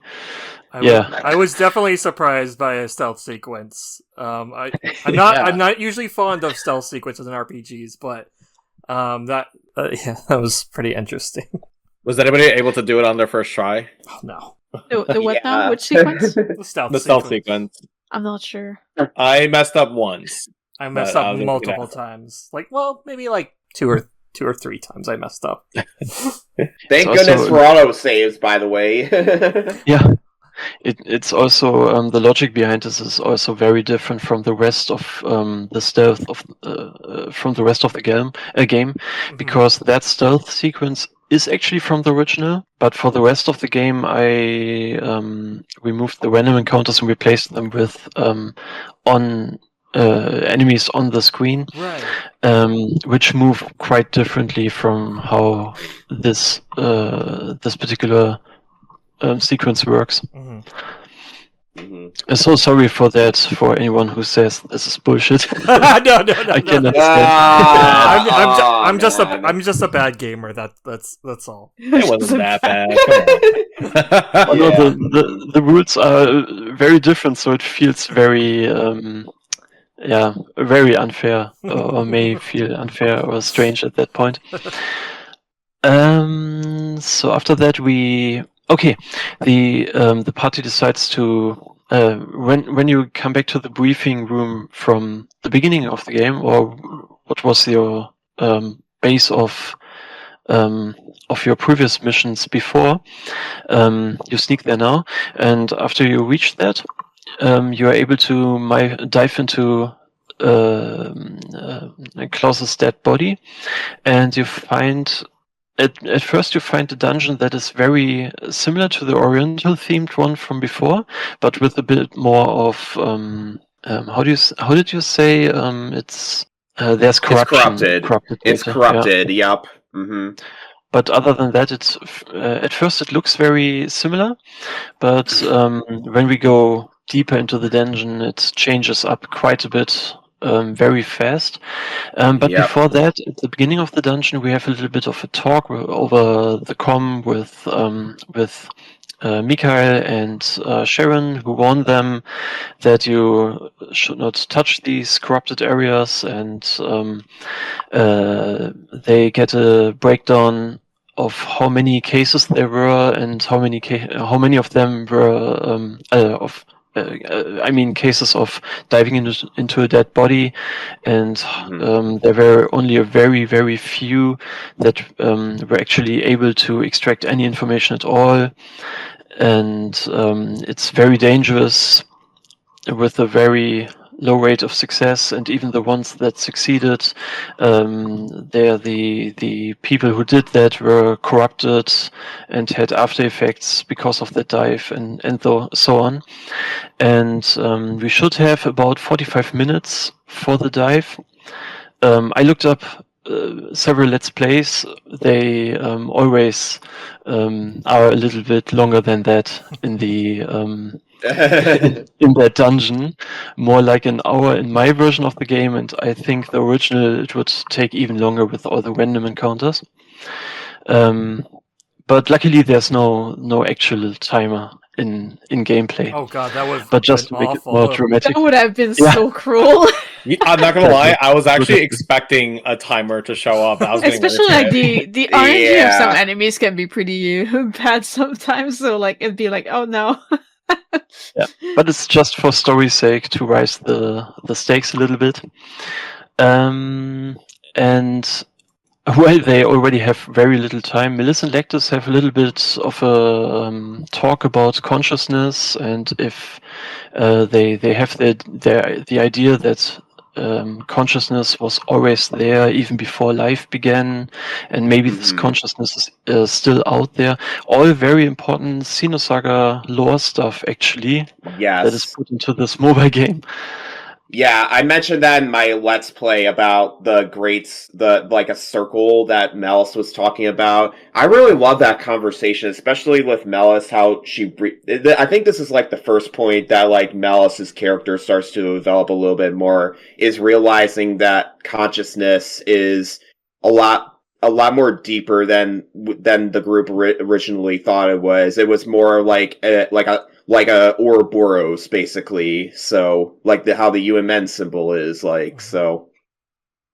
Oh, the word circle is actually a bit interesting.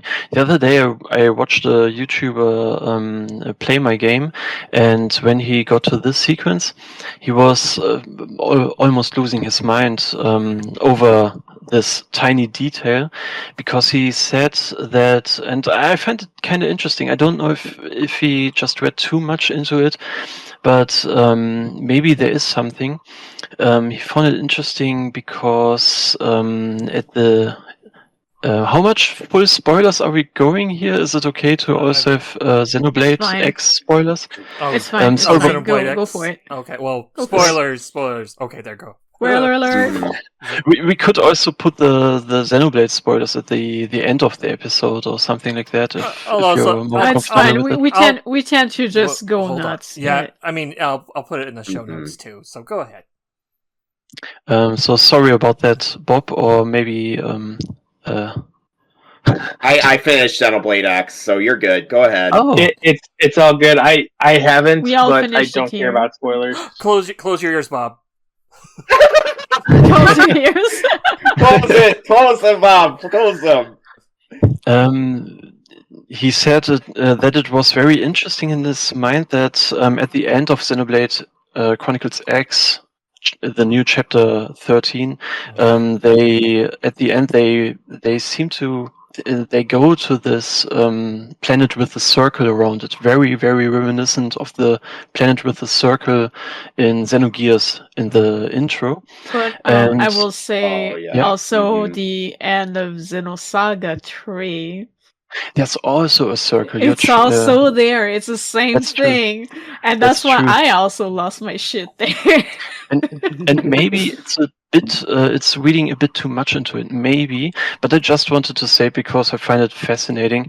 He also said that when they go there to this planet with the circle, they're technically not the aliens, but all the humans on the ship aren't really alive at that point. They're mimeosomes.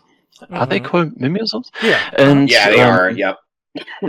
And in Xenogears, there's something very similar, because you go to this circle, but the people who go there aren't alive. The humanity is being reborn afterwards from Deus in Xenogears. But so actually, I should clarify. Is that circle you're talking about like a planet ring? Actually, yeah, that's what I'm talking about. I mean, it's a ring. It's a ring. That's what that comes back in multiple game. They like using it. Yes, they do. I was saying that Let's Player was talking about this circle or this wing planet thing where we go to, and it says here in Pied Piper that you can't be alive when you go back to that ring, and the people going there aren't technically alive. It might be read a little bit too much into it, but I somehow found it fascinating that there's this parallel. A coincidence, really, anyway. honestly. That is interesting. For me, my interpretation of this whole planet with the ring is that it feels like it represents the planet of origin kind of thing, because like back in the day with Xenosaga 3, like you see our friend Cosmos drift toward that, and you know that the party that is still around and going around the space wants to find basically the origin world to stop things from happening. And in Xenogears was for a long time like rumored to be like, you know, the aftermath of Xenosaga kind of thing. So it's just, you see again this planet with the ring and you see the plot happening there. So I'm like, is this supposed to be the origin world? And like, it's kind of interesting that Xenoblade X kind of gets back there, like after being guided by a mysterious girl with orange hair, and I was like, are you in the film, by the way? Are you supposed to represent that? But yeah, it was interesting for me. For me, it was more like I was connecting a lot of these Xenoblade X things to Xenosaga references and Xenogears, where like I felt like Mal was trying really hard, especially towards Xenosaga, to go like wink wink, you know, just they all share the same elements basically. Whereas basically, like it's like we're remaking the endings of them all go to just. All will end up in one space is basically what Mouse was talking about. I do like that they're trying to bring back these ideas while making it new, because they can't quite remake it directly, but at the same time, that's kind of what made me excited about Xenoblade X ending, because I was like, are they gonna try to... Because technically, if this was standing as like, you know, the part where we stopped in Xenosaga 3, I was like, are they gonna try to, you know, continue what they could not finish with Xenosaga 3 past that? Because if so, I am here for it. We'll see what Takahashi does. Yeah. Let's see what he cooks. Yeah, but anyway... He's cooking. But that's an interesting comparison that you were bringing up, Fox. Sorry for drifting off so much. I just found it interesting that there's this circle origin imagery here as well, and wanted to bring that up. Mm-hmm. Yeah. Okay, so like I said, the dungeon turns into something else. It turns more into a more modern cityscape area, where we see there's a lot of Persona terminology thrown around at that point, because we have to find Klaus's shadow, which is what was it? A part of his persona when he was still alive or something like that? I totally forgot. I'm sorry. No, but we are chasing his shadow, and what we see in the next scene is not actually his shadow, but just a fragile memory that is still there. And the term of harvesting endorphin programs comes up. We see a little snippet of when Klaus was around very shady people, some middleman between him and Voyager, and how he was able to do his endorphin program dealing thing. That's where the party learns about endorphin programs exactly, and I think I can skip ahead the rest and go of them being drugs too. So then they were playing with the little kiddos, and we get fun items from them. So the city. It wasn't quite hide and seek. Yeah. Or something like that. Yeah. It's not hide and seek. It's like a game of tag or something like that. Tag. So. Yeah. Yeah, sure. I call them rascals in the city, basically. Like I named one of my Let's Play videos after them, so... Rascals. Yeah, okay, rascals. But I think they're not too important for the story. They just say that Klaus... You have to find Klaus's shadow, basically, which then opens up the way to the Klaus's apartment. Or the apartment where Klaus was at. Exactly, and then we find Klaus, who's still very crazy and still talking about the Promised Land. This seems to be the actual shadow now, and the party is asking him if this is the Promised Land, but he says no, this is just the land where I was, the place where I was living. He now that he's dead, he can finally go to the Promised Land, and he brings up Revelation 16:8. I think that's the next one. That was with where the sun, angel the sun was on the sun, exactly, which then scorches men with fire. And he brings up the name Julius, which it makes the alarm clocks in Jan's mind ring up, because he immediately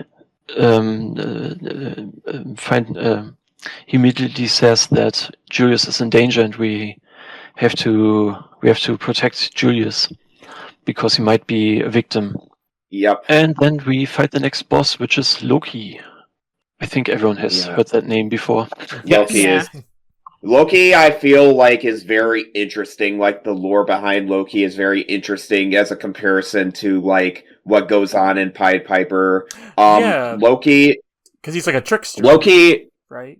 Yeah, Loki is a trickster, like Voyager is, right? Mm-hmm. Yeah, it's very similar to what Voyager is doing. And Loki is also very important because I mentioned this in the video, but Loki's purpose, like, near the end of I don't know if it's the end of his life in particular, but a section in Norse mythology is shown himself bound to stone, and when a serpent sent by Skadi, I guess that's how you pronounce it, it drips venom above him. And then Sigyn collects the venom in a bowl, or should I say a vial, and this in referring to the Book of Revelation. So the venom drips into a vial until it goes full, and then the rest of the venom that's in that vial causes Loki a lot of pain, and afterwards it causes earthquakes. Very similar to the 7th vial being poured out and it causes earthquakes. Very similar thing going on there, so... Interesting. But yeah, but otherwise, Loki is just another, like, I feel like Loki's purpose is, like, obviously to be, like, another boss fight that is a reference to Norse mythology, but I just wanted to bring that up as a point of comparison, so... No, that's really interesting. The Norse mythology naming finally came in, like, symbolic handy meaning. Here, as a way, yep. Mm-hmm. Yeah, true. So when we beat Loki, we get a little bit of a glimpse into Jan's childhood, because after that boss, he has a headache and loses consciousness, and we see his dream. Yeah. Mm-hmm. Yeah, we see a dream. Mm-hmm. In the dream, I didn't write down the name of his mother. I thought it was Ingrid. It was, yes. It's Ingrid. It is Ingrid, yep. It is Ingrid. Yeah, we see that Jan and Ingrid actually had a rather parallel story to Sharon and Joaquin, because Jan also lost his dad, who was a police officer when he was very, very small, very, very young, and shortly after, it's suggested that he also lost his mother, and McCallum instead, Chief McCallum took replaced a little bit of that parent figure for him. And before we dwell too long in his past, which was actually very interesting, I wanted more of that, but before we dwell too long, a mysterious voice comes up and warns us to not dwell in the past for too long, because there are people we have to... now, how many of you guys lost their shit? How many of you guys lost their shit? I was like, oh, hey there. Hey there, I totally don't know you, mysterious boy. Yeah, Mr. Shady character. It's just something I can't do. I didn't make that up. In the original game, there's also the character, the portrait of this mysterious voice is also Chaos portrait in the original game, and that it's even clearer to recognize there. I made it even darker in my version, so you can see even less. But yeah. Okay. And it's the same artwork that was used as in the original Pied Piper. That's interesting. So after leaving the stream and trying to find the entrance, because now that Klaus's shadow has been beaten, his mind is breaking down even faster. By the way, we at the beginning we said we have about 45 minutes. Most Let's Plays are about an hour mark at that point. Just saying. Anyway, when we continue our way to find the entrance, we get contacted by Mikhail again, who brings the news that Julius has actually been assassinated in the real world in the meantime. I don't know if there was anything more interesting at that scene for the moment. Yeah, not really. Mm-hmm. It's just they got the news about Julius's assassination. Everybody then kind of panics, and then they have to go forward to leave quickly at the end of the apartment, which is where we find our friend Klaus again. Yeah, he seems a little bit calmer than before. His demeanor changed a little bit. He realized he was being played by Voyager, right? Yeah, he laments about his life, and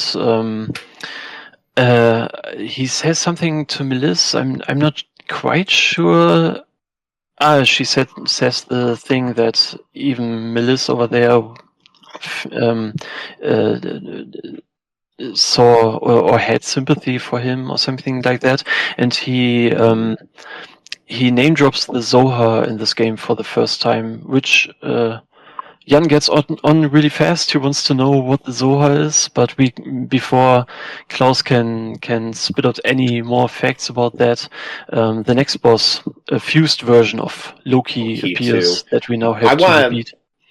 I want to mention, like, the boss music when you fight Loki is probably one of my favorite themes in the game. It's so freaking catchy, and I hum it so often. I told Bob about this earlier, that, man, you really create a really freaking catchy boss theme. So, yeah, thank you for saying that. I think what's interesting, and I think that's been like a common favorite amongst people who have played the remake and have reacted to the music. But what's interesting about that too is I gave, before I started composing for the game specifically, I gave Cyclone just a batch of songs that I had already done that just didn't have a home, and so he selected a few of those, and that was actually one of those. But I think it works really well in the context of the game and with all of the subsequent music that I composed. It's a nice point in the game where you've heard the battle theme enough times, you've heard the boss music, and so like having that change of music, I think elevates that fight, but kind of underlines its importance as well. Yeah, I agree too. It's a great way of changing up the boss music that we've heard pretty often in the story so far. So I want to applaud you for that. Nice. All right. Yeah, that was my intent to sprinkle in there another boss theme there to change up the pace a little bit, and I thought Loki was perfect for that. Yeah, anyway, after beating that, Jan gets another headache, where he comes into contact with Voyager very briefly, who tells him that you too desire peace. And after that, after Jan can hold him up, he disappears again, and instead we see a very brief flash of Eric. But Eric isn't in the virtual world, strangely, and the others are mighty confused about Jan shouting out for Eric at that point. Yeah, but thanks to Klaus's final gift, we can now leave the virtual world safely, thankfully. And then an hour cutscene comes in. An hour-long cutscene. When I got there, I was like, "Oh, hello, Xenosaga movie." Save option to save during a cutscene. Oh, yes, loved it. Yeah. Technically two options. Actually, no, it is one option. Never mind, one option. But still, loved it. Exactly. The first thing that happens at the end of chapter 2 is that the team reflects upon the mission a little bit in a bar or a restaurant, and Jan asks Sharon to analyze one of these ampules they found in Klaus's room, which comes up later again. Jan gets drunk. What happens after that? We learn in the next chapter. Where Jan gets drunk. Yep. Yeah, the scene where Jan gets drunk by I think by just one drink or something, not even one whole drink. The party makes fun of that, of course. Yeah. Yeah.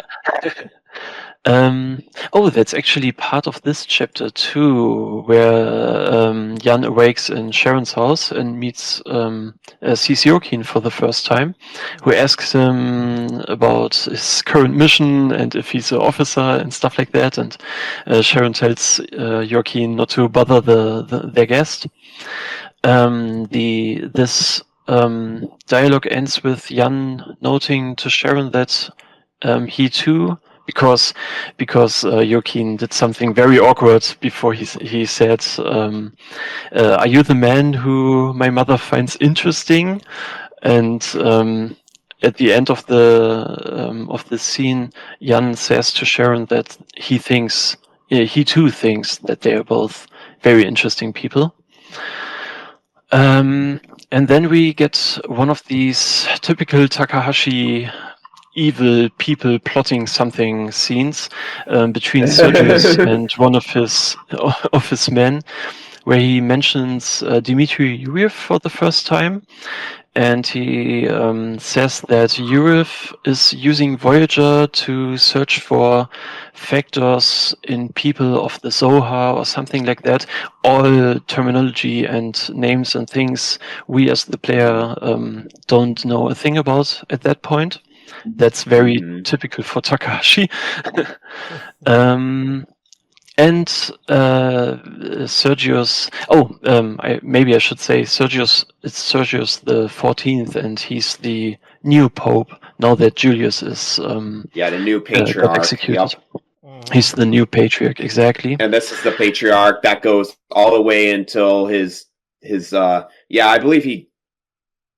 Yeah, he did die at the end of Xenosaga episode 2, right? I believe that was it. No, right? that's a different Sergius. This one is Sergius the 14th, and the Pope in Xenosaga episode 2 is Sergius I think the 16th. Oh, so this is like his grandpa. Oh. That really is unclear. I think it's very similar to how popes in the Christianity work. That was a stupid thing to say. The patriarchs. Yep. No, you're good. You're good. It's a good point there. Honestly, we don't know these things, but I'm just assuming that it works very similarly, and it's a bit interesting because when a pope, when a cardinal becomes pope, he takes on a new name, and that name he takes also stands a little bit for the kind of policy he will be following in his reign, in his. So he's gonna be a jerk like the previous Sergius. So it's interesting that he also took the name of Sergius, so that tells us a little bit about a kind of connection there, at least that he is a very similar kind of pope. Gotcha. Yeah, and he also talks about the Zohar and says that they are also after the Zohar for some reason. Or they want to use the Zohar for something, and he fears that these Federation scum, the Federation people, are after the Zohar. They might take it away from them or something like that. Yeah, and that is the end of chapter 2, and we are going into chapter 3. The 1 hour long cutscene still hasn't ended by far. Yeah. At that point, there's a lot to discuss here. I want to begin actually before we get on here. I feel like this section, like the reason why that this is like an hour long, I feel like there was meant to be like a gameplay section here, where you go through like the city and stuff. but like they just didn't have enough time to finish this part, so they had to make it like all in one gigantic cutscene. And it just kind of the pacing was the pacing went by pretty freaking quickly, and it kind of like it feels like something that like would have taken like a week in the game's time takes like just very like an hour, and like it just kind of the pacing right there is just kind of like my only like downside with Pied Piper, but otherwise I really consider Pied Piper really an amazing story regardless. But other than that point, they were jumping around like crazy, and I was like, oh wow, dang, we're like this far ahead. Yeah, and Jan and Sharon get married like that. I wrote about that. I was like, dang, that was fast. Like you barely even know, dude. Like even in that cutscene, he's even like asking her, "Is your name actually Sharon?" It's like what? Right. Yeah, your name is Sharon, right? All right, let's get married. Yeah, that comes up in a bit. Can we have a 5-minute break? Sure, I need to. Yeah, we can do that. Let me be right back, actually, too. So. Okay. All right. Oh, and update on y'all. I am in the boss rush. I just beat Loki again, so. Nice. Oh, nice. Yeah. Good job. You're getting there. And in the gameplay, I'm playing at the same time and at Baldor now. I might actually have to, and I might have to actually step away. I have other stuff I got to get done today. But you guys feel free to continue the episode. Sorry. Sorry to drag so long, but thank you for joining us. Oh no! I enjoy it. It's just there's other errands I have to run. So otherwise I would stay. Oh, that's fair. Well, thank you for joining us, and you're always welcome back on another episode. Yeah, thank you for being here. Yeah, no, thanks for having me, and I really enjoyed the discussion, and I'm looking forward to when the episode's released. I'll catch the rest of it. Heck yeah! All right. Well, heck yeah! Have a nice day. You guys. Day. You too. Bye. Bye. Dang, I remember this from the phone version too. Going down these steps, going down puts you up. It's weird. I haven't actually. That tripped me up too. Yeah. I haven't quite actually watched the whole film version because whenever it was released, there was not a translation yet, and when the translation dropped, I forgot to go back. I need to do that to compare them now that I played the remake, just to see the differences, because I'm interested. When they dropped, I remember, I think Nick and Aiden and I were testing it out. Oh, yeah, I remember you guys were... Okay, so you were there too, Tyler. I wasn't sure if you were... I want to say I was there for a little bit of it, but... Yeah, because I remember I was up late and I loaded up the last chapter and I was going through the same sequence that I'm in right now, and I was actually beating all the bosses and using what little Japanese I know to try to understand what's going on. So, are you able to, like... I guess I don't know how it works. Like, since you jumped in later, were you using like someone else's save, or does it give you? Yeah, there was a pre-existing save. Oh, okay, gotcha. So I didn't know how like. I'm back, by the way. Oh, welcome back. Yeah, there was a save already, so it was easy to just kind of jump in. They have like a lot of skills unlocked already, so the battles weren't super difficult. Okay, because I was wondering if like levels like carried over between the sequences. I mean, I would imagine so to some extent, right? Yeah, there is I think Lene Allen said something about how, like, in the original game of how, like, it works. Like, I think there was there was some kind of, like, method within Xenosaga Mobile that you can use to transfer the save file to, like, another file on the phone. I think that's what it was all about. It's like this kind of transfer like system that the game reads, and then it goes into the next sequence, basically. So, and that way you can keep your levels, your items, everything, basically. Okay. So, keep saying basically a lot. No, you're fine. You're a chunky boy. So are we all back except we did lose Bob? Yeah, we lost Bob. I mean, he's still alive. He just had stuff. He just had stuff to do. Sorry. Okay, thankfully he did not disappear in the UMN. He did not. He did not at the very least. So okay, Alkionius is a chunky boy. I can say that. Yeah. A very big dinosaur-looking thing. Did you learn Blood Dance, because that doubles your damage output? That helps a lot with I don't think I have HP. that.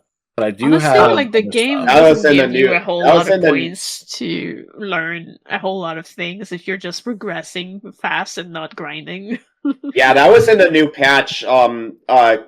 Fox put in some new texts that you can learn that like either they like give you the focus status and like makes enemies come after you, or as like the tech that you said, which is like called like what was it called? Dance something?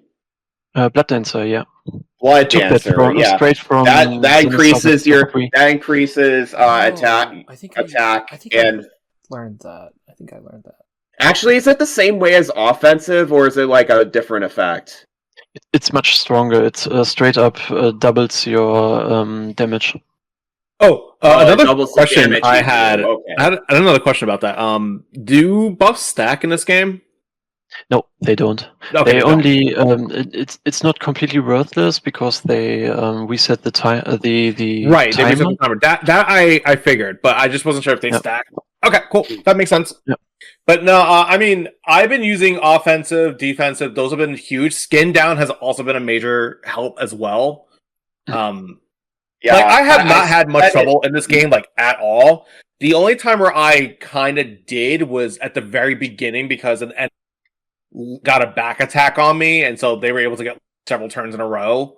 But, like, other than that one time, I have not had issues. I've been, if anything, I've been steamrolling. I had a few I almost died moment, but it's mostly because sometimes the RNG doesn't like me. In fact, I even I even have like strategies written down in my notebook for most of these bosses, so you can destroy them if you follow my strats.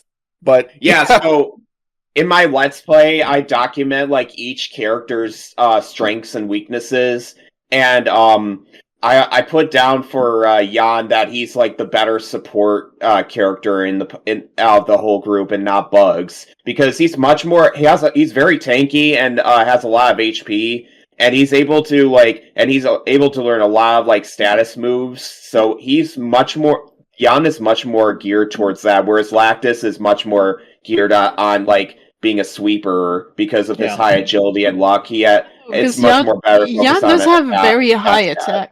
Sorry.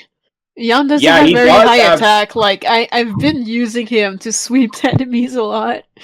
He has a lot of attack, but the problem with Jan is that he does not go first in a lot of situations, so he doesn't really use use a lot of turns to attack unless if you use Quicken and whatnot, so he's much more better for support. And that's why I feel like Royal Guard is a much better move to have him learn. And not like something like Road Rage, which is a physical attack that hits every enemy. But you can literally just do the same thing with Ether and you're totally fine. So, like, I'll hit Ether moves. Yeah. Okay. That's kind of like how the strategy I go with in my Let's Play, but you don't have to copy what I do. But I feel like if you want the most success, Jan is the better character to use. Stat growth and stat debuffs. So I use him as a debuffer, and I also use him as attack. It's like attack debuffer. Another interesting strat with this game. I don't know if this is an intended strategy or not, but you can actually buffer boosts between battles. So if during the victory screen, you can actually use a boost, and then in the next fight, you will use that boost right away. Oh, yeah, I've noticed that happen. That happened to me once, where my boost carried to the next fight. I was like, wait, what? So there's a strat with Yan if you want to have him at the beginning of a boss battle, and then have him instantly do a debuff. There you go. Man, I'm surprised because I don't have that in my Let's Play. I'll probably put in like a bonus video about like that technique that you can do, and I don't think I've heard any speedrunners of this game talk about that either. So yeah, I kind of discovered it by accident, and I was like, huh, because it was in the victory screen, and then I was like, wait a second, I can still boost. What? Am I about to waste this boost? And then the next round, the next fight, I noticed that the character that was boosted is acting first. I'm like, huh. Interesting. Right. All right. Do we want to go back to the analysis now? Yes. Okay. Sure. Yeah, we can. So chapter 3, sequence 2 starts. Sequence 1. We're at sequence 1 of chapter 2. Chapter 3. Very beginning of chapter 3. It starts with. With every. Yeah. Yeah. It starts at the police station, right? Yeah, exactly. At the police station where they decide to have a party. That's the scene I was noting earlier, where Lectus is a little bit what's the word? A little bit more leisure, and so is Jan also. I think that's the first scene where we actually see another face portrait of Jan, where he looks a little bit different. He doesn't have that stern look on his face for the first time in the game. Is this also where Mikhail kind of hits on Melise, or is that later? A little bit later. Okay. That's right after they decide to marry. It's after they propose. It's after they get proposed. They propose. Gotcha. Then it switches over to a scene between Jokin and Jan. Jan seems to be going to Sharon's place more often now. I guess at this point there's a little bit of a time skip. This is not supposed to be within one day or just 1 week, but it's over a longer stretch of time. And he goes to this place, and we have a little cute scene where Joaquin tells Jan that he would like to have a father, but not for himself, but to protect his mother. That's where Sharon comes in and says, "Hey, what are you talking about?" No, this is a boys' talk, and it's very funny and cute, and was a lot of fun writing this. Or rewriting this. Then we have a cut back to the police station where they are researching for the descendants of Nestorius, a group which we haven't talked about at all. Yeah, it gets mentioned a few times in the story, right? Yeah. It gets mentioned a few times, and Jan was kind of investigating the descendants of Nestorius as well. So it was first said at the very beginning of the game in the briefing between Jan and Eric. I think it's supposed to be kind of the group Voyager's operating in, or something like that. But Mikhail now has trouble finding anything out, anything actual viable, except for some gossip on the UMN, even if he hacks into the government internal UMN, he still can't find anything about them. Which sorry to interject. Sorry to interject. But because I was like that term, Nestorius, I was like kind of I didn't know what that meant, so I kind of did a small.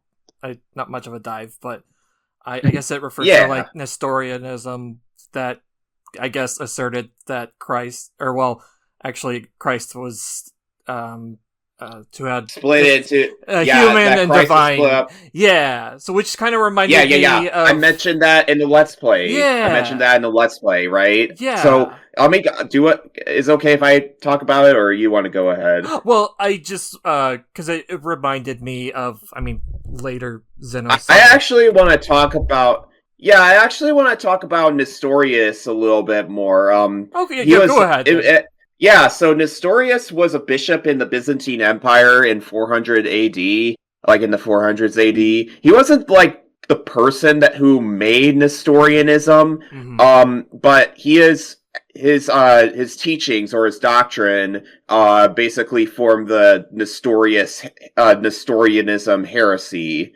So I won't get too much into that. Definitely watch my video regarding that. But I want to talk about like the whole point of the descendants of the Nestorius. So it's being presented by Jan as like a right-wing fundamentalist organization from the Federation to combat against the heretical apportionment of the immigrant fleet. So it's basically more against policy versus what the immigrant fleet's policy is, which is to be able to which is basically not holding the same beliefs as God as the immigrant fleet does. So the descendants of Nestorius is supposed to be like different beliefs in what God is supposed to be, which in the Nestorius case, it's that Jesus or Christ was split up into a human and divine person, which is a heresy.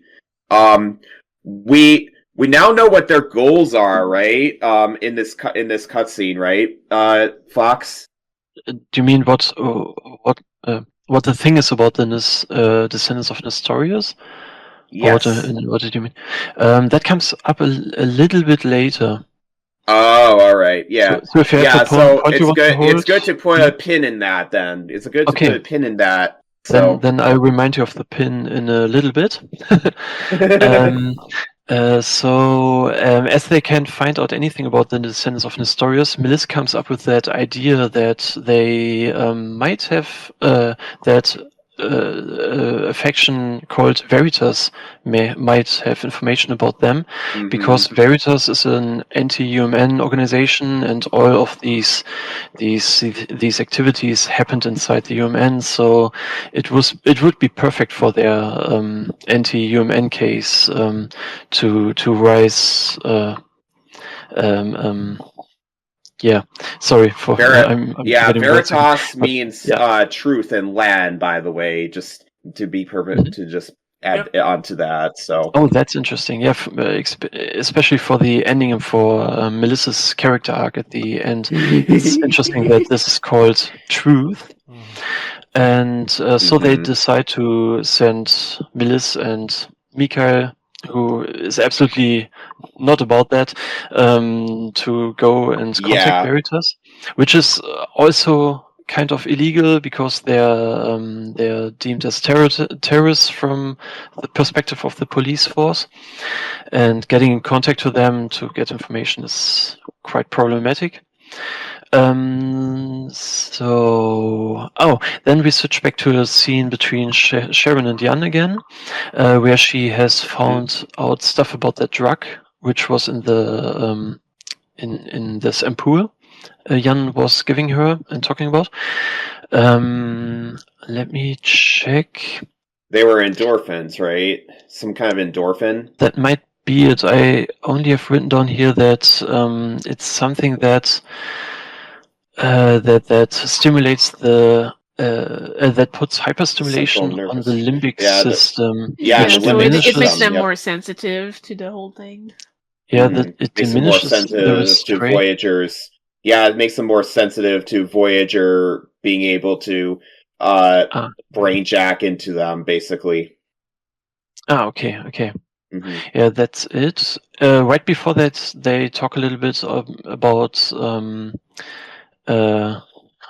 Sharon talks about her past a little bit, talks about a grey world she has been living in, while the outside was still colorful, but she couldn't bring herself to go out when her when her husband died. And you see that both Jan and her both lost something in their lives, and they bond a little bit over that. A little bit like it reflects a little bit the relationship we have in Xenosaga episode 2 between Jan and Julie, who also lost her child. Very good comparison there. And with the thing with the drug, coming back to the drug, they also say that Abraxan people have an innately advanced limbic system, but their hypothalamus is also well developed. I'm not entirely sure, to be honest, what that means. I think it's because since the people of Abraxas are the same way as the people of the Zohar, they inherently have like a much bigger hypothalamus compared to like regular humans that were from Abraxas, because the people of the Zohar and the people of Abraxas are very similar to each other in a way. So, and that's how we eventually get to see like everybody just literally disappearing at the last sequence of Pied Piper. So Oh, there's so much happening in that scene. No, it's so all after right. that, they also bring up this a new term again. Sharon says that through her research she came over the term "people of Zohar," which she remembers from her own childhood, something that her grandmother told her. She said that that this is a name that was given to what is it? To the people of Abraxas? The people of Abraxas, I believe. Yes. Yeah. Yep. Mm-hmm. So in other words, Sharon is originally one of these people of the Zohar, even if the term is ultra old, and she doesn't quite remember it. But now that the term Zohar has come up in the last case, it's getting interesting or important. Might be important. Then Melissa calls, and now she tells what's up with the descendants of Nestorius, because Veritas actually has some juicy information about them, that they are actually not. They are just a front. They are just a front for Uriev's activities. She says. Yes. And yes. Uriev is part of the Federation, as we know from episode 2, where we were introduced to them. They were part of Uriev's wing, and that's what the Descendants of Nestorius are basically about. So that's what their goals are. You wanted to say something. That's the pin. Okay. That's the pin. Yep. And that's the point where Jan is a little bit worried about his teammates, and Sharon wants to bring him down and talk a little bit about some harmless gossip, and they talk about her name, which originates in the land of Sharon, which is a beautiful land full of flowers in the middle of the desert. And as Jan describes it like that, Sharon really likes that, and they have a little bit of a love confession at that point, and it skips over to the scene with McCullum. I want to talk about Sharon's name a little bit more, because I referenced this earlier in the podcast. So, relating to the Promised Land thing, Sharon's name is the word in Hebrew simply means like plain, or like a flat area of like a desert. It's referring to like the fertile plain that's between the Samarian hills and the coast, which is typically known as the Sharon Plain. It's also the phrase "Rose of Sharon" comes up in the the book of Song of Songs, and it says, "I am the Rose of Sharon, the lily of the valley."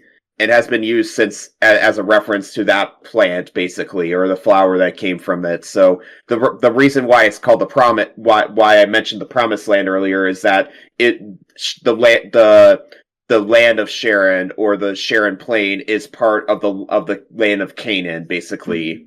So that's Takahashi. It has this stuff in his brain when he makes these characters and calls them these specific names here. So,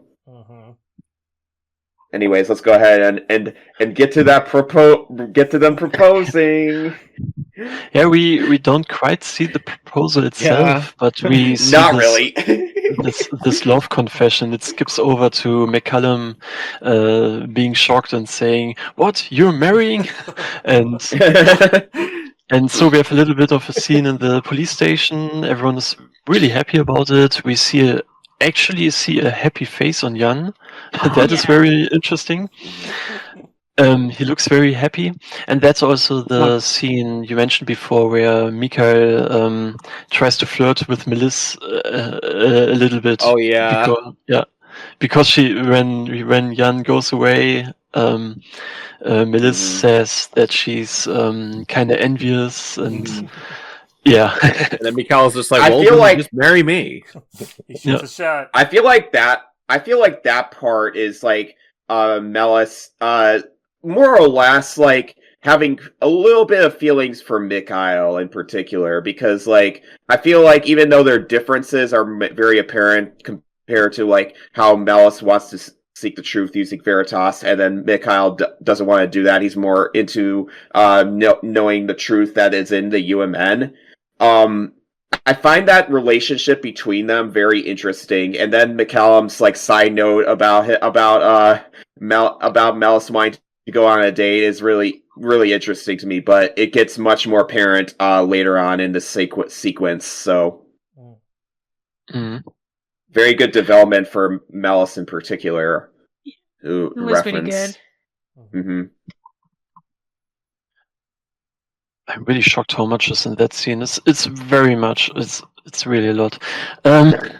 So after that, pretty much right after that, we get the stock scene from Xenosaga episode 2 I was talking about earlier.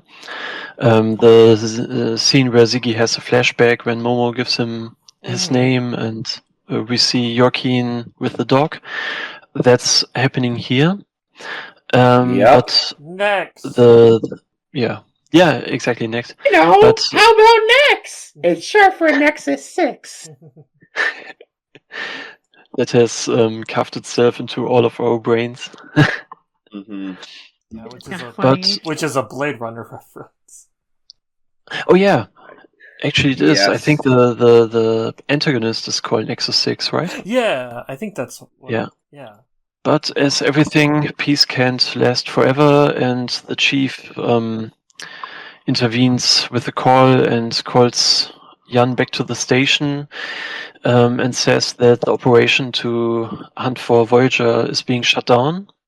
And Jan says that this must have been because of Dmitry Yuryev's meddling, but the chief can't do anything about it. But is interested in hearing about the connections with Dmitry Yuryev, which is what Melis tells in a bit more detail, that they have gone into contact with Veritas and found this out. And the scene ends with McCallum telling them that he's trying to bring forth this point so that they may be continuing the investigation of Voyager.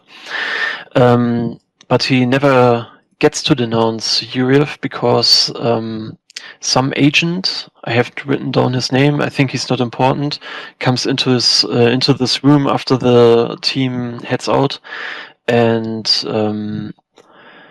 we can only imagine what happens after that, because he's saying, "Are you denouncing Dmitry Yuryev? I can't allow that," and the scene cuts off after McCallum is looking very shocked.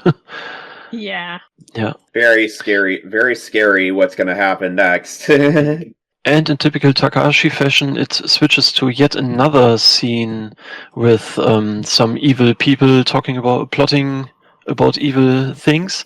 This time it's Yuryev and Zora. Zora is a new character from Pied Piper, but she seems cool. You know Valkyrie, right?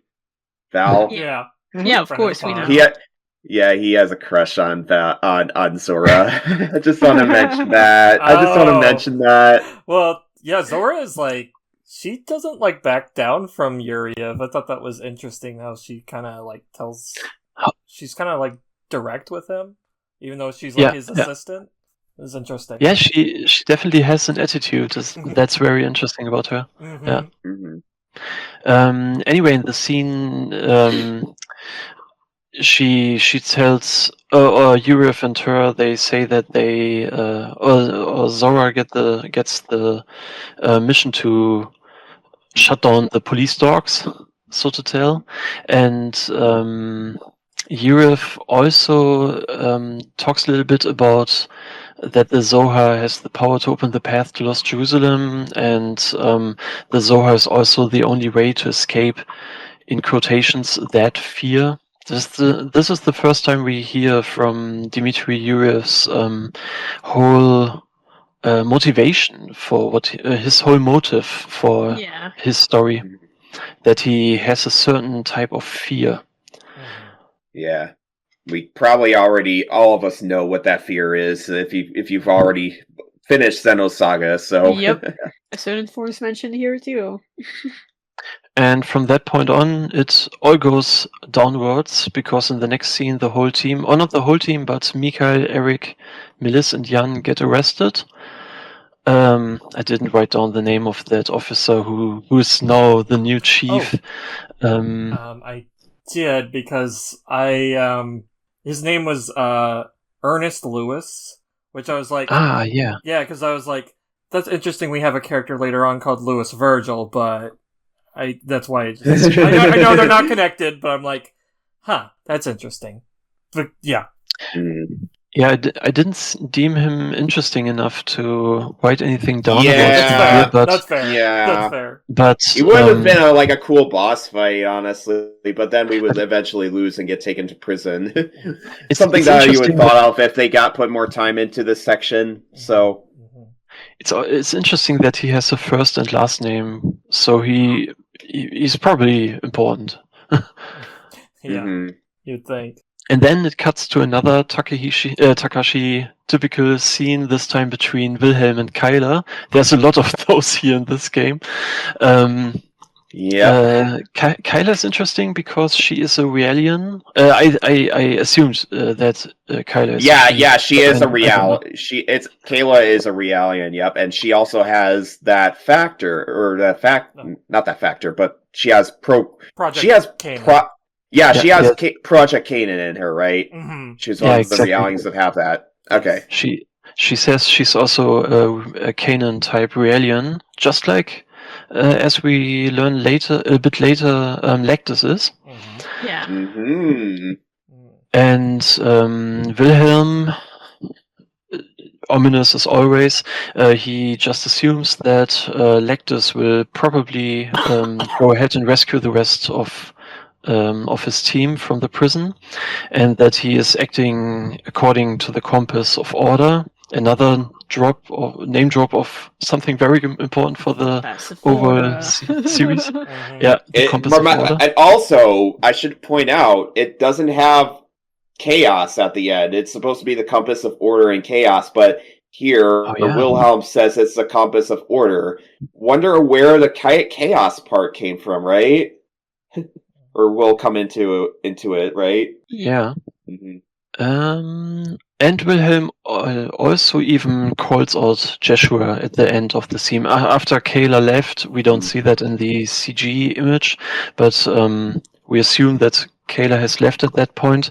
Wilhelm talks to himself and talks to Jeshua, like he also calls Chaos at the end of episode 2, Xenosaga episode 2.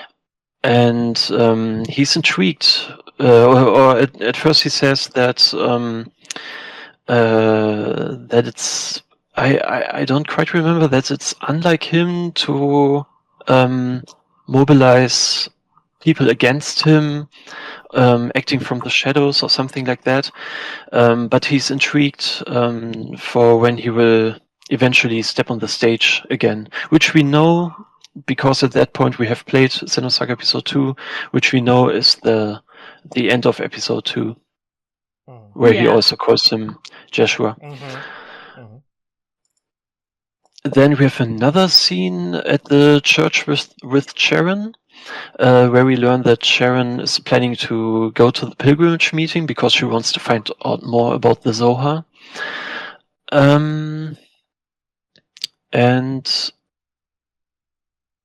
And then the next scene is when Lactus and Bugs come and rescue the party from the prison cell, which will be our next dungeon. And Bugs is a good robot, basically saving our butts and from everything. He's so good. From being trapped in prison for how long, Bugs figures it out on its own. Good boy.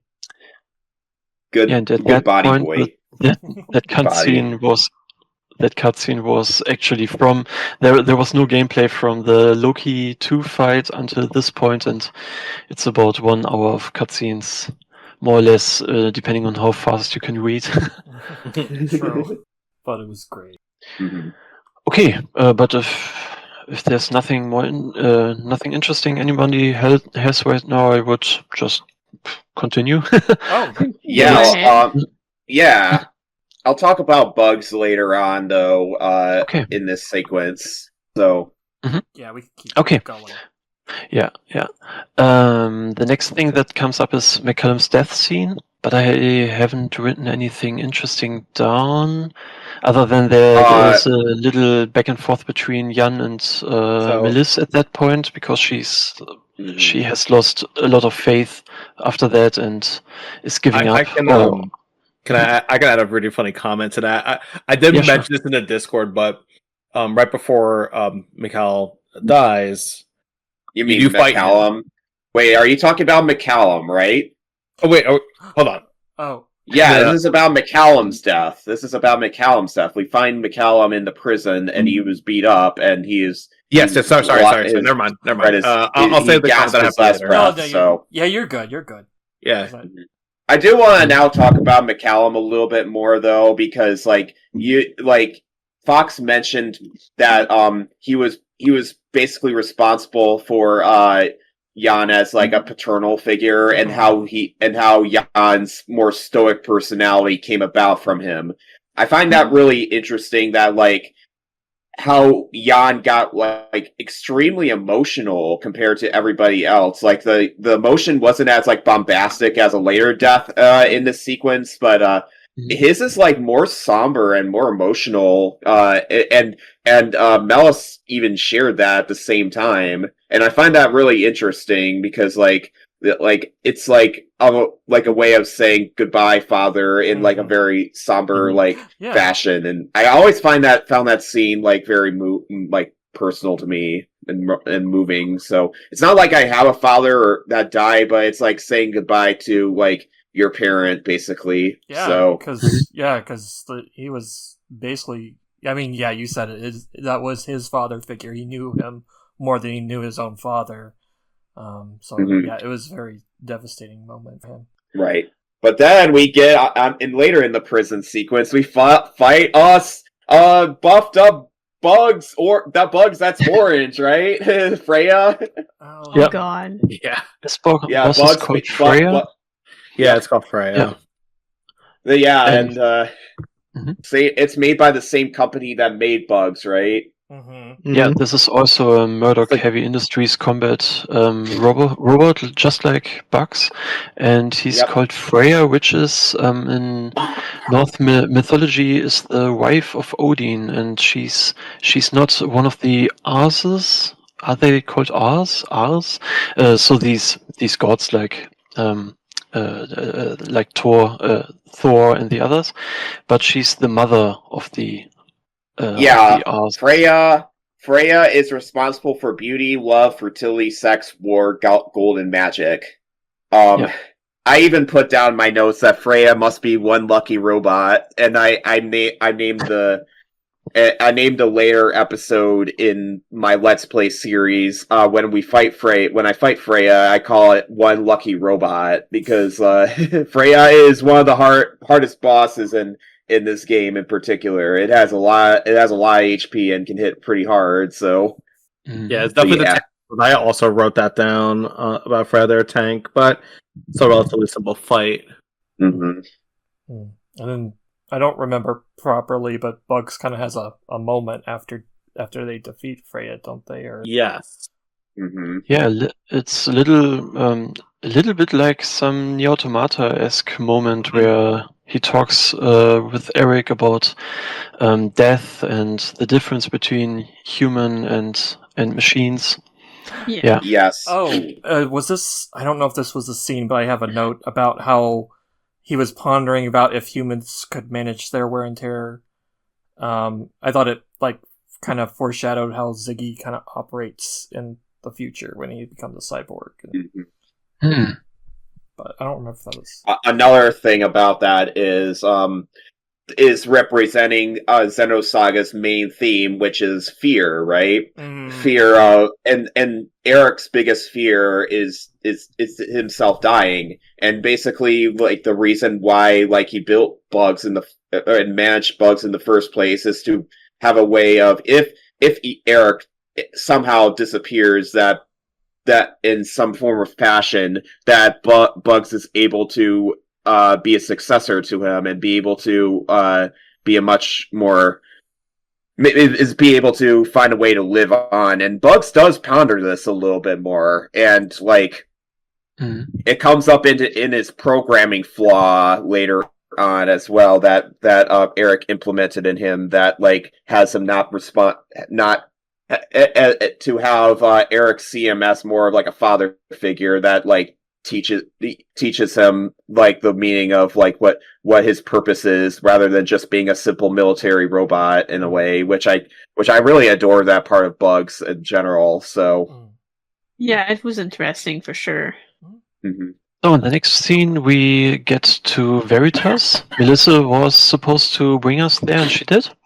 And we get to know this new character named LXXI, who's I guess the leader of Veritas. And this is where he brings up the term of Voyager as this net preacher, as the young ones call him, he says, I think. Yes, it's a net preacher. And he also brings up the fact that Voyager has a deficiency with his prefrontal cortex, which we were briefly talking about before, that he has no working memory, and uses or is able to connect to the UMN directly and can use the UMN to replace his working memory. Which is interesting, and it kind of gives him these superpowers, you might say. Right. We have a call from Sharon, who also just found out the same thing with the prefrontal cortex deficiency. And I don't have a lot written about that scene, but they decide to meet up in the Archon outskirts. Well, I do want to talk about the interaction. I do want to talk about how Mikhail goes to try to. Oh, what was it? Mikhail was trying to do something on the control panel, but it wasn't working for some reason, and everybody was being really suspicious about it, and Eric kind of comes in and kind of dismisses the whole thing, which makes it very suspicious as to why. But Mikhail and Eric were still working on this thing that they were doing. I can't remember what it was in particular. We skipped over when they got arrested before that one of his co-workers, Dewey, I think it was Dewey, yes. Dewey? Yep. Yeah, Dewey got him this disk with some data they found in their first mission. The first mission of the game, I mean. And now he's trying to check the data on this disk, but the disk is jamming, and it seems like there's an attack from the outside, but Alexei confirms that it's not possible that anyone is hacking from the outside. Yeah, it gets strange. Yeah, everybody gets suspicious to it, and then Eric, for some reason, is the only person that was dismissive of that point. And everybody then goes to the outskirts of Archon in this next scene, while Mikhail and Eric were trying to work on what's in this disc. So, and in the next scene in the outskirts, we meet Sharon again, and we come to the fifth angel of the Book of Revelation, because in the meantime there was another victim by Voyager who just came in on Sharon's part in the emergency room, and this guy, I don't know if his name was called, but he seemed like an 18-year-old person. Later we find out that he actually, from the tissue samples, he is actually much, much older than that.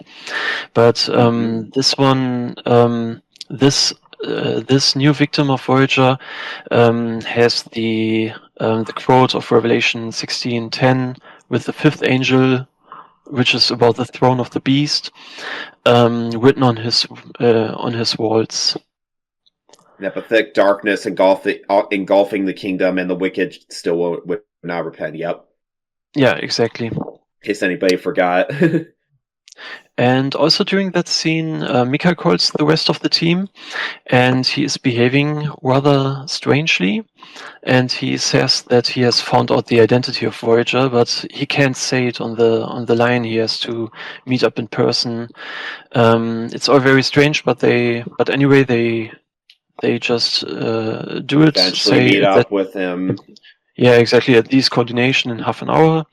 Let's meet up there. Eric comes by too. He says that Mikhail has behaved very strange, and he just went ahead and met up with the group. It's a bit strange, that whole scene. And the dungeon ends with the boss fight with Mikhail, because Mikhail, when the next scene, when we meet him again, he seems to have lost his mind, and he can't quite control his body and starts shooting at the group. Yeah, he's basically been brain jacked. I gotta say though, special mention to that fight, because I did not expect that fight to have this very, very gentle, sad music. I was like, oh no, it's one of them. Yeah. It reminded me of Xenosaga 3 with the Telos fight. Yeah, that's true. So this is actually what I was going to mention earlier, because I thought you said Mikhail earlier instead of Mikhail, but this fight was very funny for me, because I posted this in the Discord before the recording. It was a very funny fight for me, because it wasn't a very difficult fight, but it ended very quickly, and the reason why it ended quickly was I got him to about 2/3 health, like I took down like a third of his health, and then I had Melis do her special attack, and not only did it hit hard, it crit. And it did 2/3 of Mikhail's health, just ending the fight like instantly, basically. Oh my god! And I was just like, wow, this girl was out for blood. She just destroyed the guy, which made the next cutscene kind of crazy. Yeah, for me it took a couple of turns, but also like I kind of slowed down to listen to the music because I was like a bit interested by the choice of the music. That song is called "Fallen Comrades," by the way. Aww. Yeah, it's one of my favorites. It's very from good. Bob, Good job, Bob. Yeah, good job, Bob. It's also one of my favorites, and we used that 2 times in the game. First for Mikhail's death, for McCallum's death, and now for Mikhail's death and the whole boss fight. Okay, and something is a bit strange after the boss fight, because we see an event CG where Jan is holding Mikhail, and he's telling some last information, but strangely the scene ends with a gunshot, which is really strange. I just put that in because it was in the original, but I always found it strange. I wasn't sure if he shot himself. No, here's the thing. I think the sound effect sounds like a gun, because I think the brain jack is used to basically end his life, and it sounds like a gunshot when it rings out. That's all what I envisioned it, and in my let's play in a later part I edited it so it would make it much more clear that it was something that came from the imaginary number domain, where it would just like the whole world would just blink in a flash of light, and then Mikhail dies after that instantly. So, which is a part of that brain jacking process. Yeah, that makes a lot of sense. It's a lot less gruesome than just shooting him in the head. So I like that. Yeah. I like that better. Yeah, that's now my headcanon as well. And then the sequence ends with Sharon writing her email to Jan with her newest findings, and eventually also the identity of Voyager, which we don't see her typing here, but the sequence ends with her picking up that report that a character called Bean just brought her, which is always funny. Love that name, Bean. Love that name, Bean. Yeah. Okay, and that brings us to the final sequence of the game. So the last sequence starts with a pilgrimage meeting where we see the Zohar for the first time. They apparently had it in their underground thing, and Sharon sees that light of the Zohar, and she says that she's somehow remembering it, probably because of her people of the Zohar connection thing. But it's left unclear, of course. And the next scene is in Eric's room, where the team is shocked to find the next quote of Revelation 16 on the wall. I think it's all the way from line 12 to line 17. It's about the last two angels all in one, which the party is. That's how the party assumes that there will be two more, or maybe in worst case have already been two more kills, maybe two more victims. And also Eric seems to have no plan to log out at this point. There's no in his console dive bed thing, there's no program to log out, so he apparently wasn't planning to ever come back from this dive. So we enter his dungeon, which I always just call Eric's mind, and it's looking rather grotesque and gruesome because there's heads everywhere.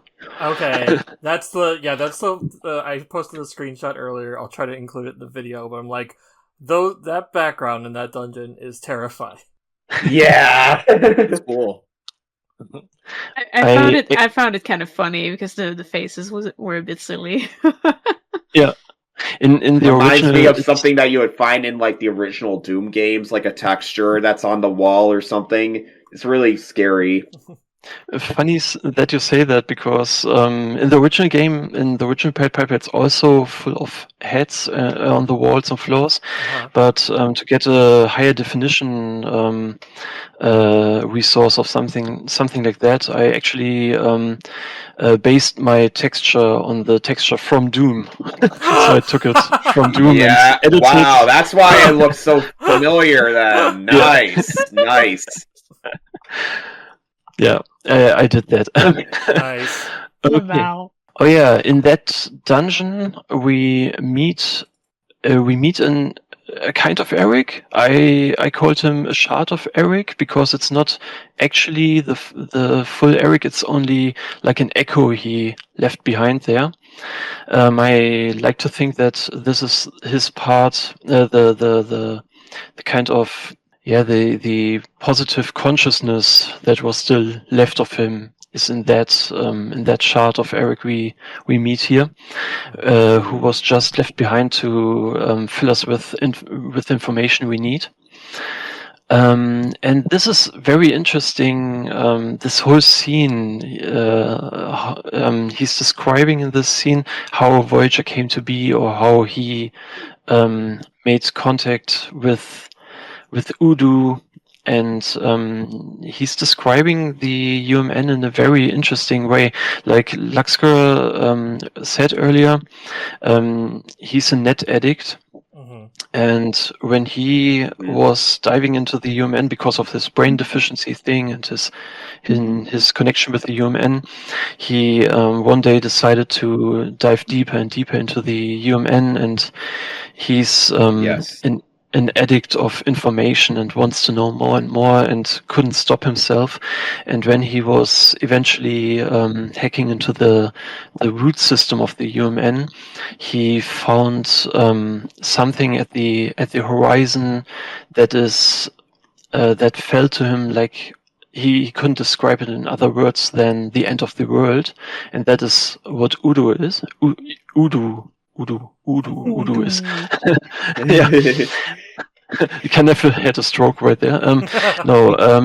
And what I find very interesting about that scene now, and I I swear I didn't edit anything. I rewrote the script from Chaoslace, but this whole depiction as the UMN as kind of the water imagery with the ocean and the torrent of information. This whole water imagery was there in the original Chaoslace translation from 20 years ago already, but it's very, very similar to how L describes the collective unconscious in Xenoblade Chronicles X in the 13th chapter, and that I found immensely interesting. I often like to. Actions are there. I often think when I see that scene from Xenoblade Chronicles, I often think that this might be exactly how Eric felt or saw the UMN at that point. And I think the difference between the two is you can see in L's eyes that he's overflown with information, and he can just rip himself out of it and knows he has a mission to do and goes out there.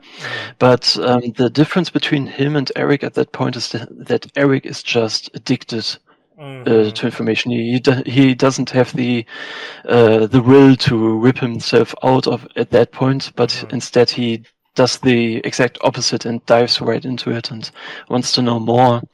And that's how he eventually comes into contact with Udo. I found that very interesting. Okay, let me see.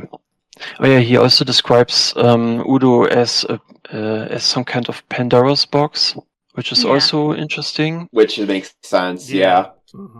It's a structure that was evolving every second. He dove into it again and again, so it was not just once, but many times. And when he learned from Udo what this is all about with the end of the world, he decided not to just be a bystander, but instead to become a harbinger, to lead or to find new potential in what comes after the end of the world. And describes it as that it's also a beginning of a new world. Oh yeah, that's also the point where he says that Dmitry Yurev was the first Voyager. Yes. Yep. Which is interesting. And it's also a very important point for Melissa's character arc, because this is the first time that Melissa doubts the UMN. She I don't know what she said exactly, but there we see that she's leaning more and more to the Veritas group. Yeah, I think the thing that drove Melis to doubt the UMN a little bit more is the fact that, like, the UMN is very corruptive. Like what Eric just said, he, like, getting more and more and feeding more information into him from the UMN will eventually corrupt somebody, because when you reach the end of the UMN, you reach Udo, which you always have to have a contract with him in order to carry out what his doings, and he did that with Dmitry Yuriev at first, and then he's doing it again with Eric. It's inherently a corruptive universe, is what the UMN's supposed to be, and this is the first time in the universe's history that somebody doubts the UMN because of that, and which, when we get to later, we will figure what that even is. So it is also at that point the first main character, at least. This dungeon, interestingly, ends without a boss. Instead, we just talk to Eric again, or his shadow that is left behind there. And the party realizes that Voyager must be targeting the pilgrimage meeting next, and Jan is worried because he knows that Sharon is there. She told him that in her last email. And because they can act anymore, the mysterious voice with Chaos Portrait appears again shortly, and says to Lactus that he has to save Kanan, whatever that means. Oh yeah, he says they cannot stop Voyager anymore at that point. Instead, he should save Kanan. I'm not entirely sure what that means.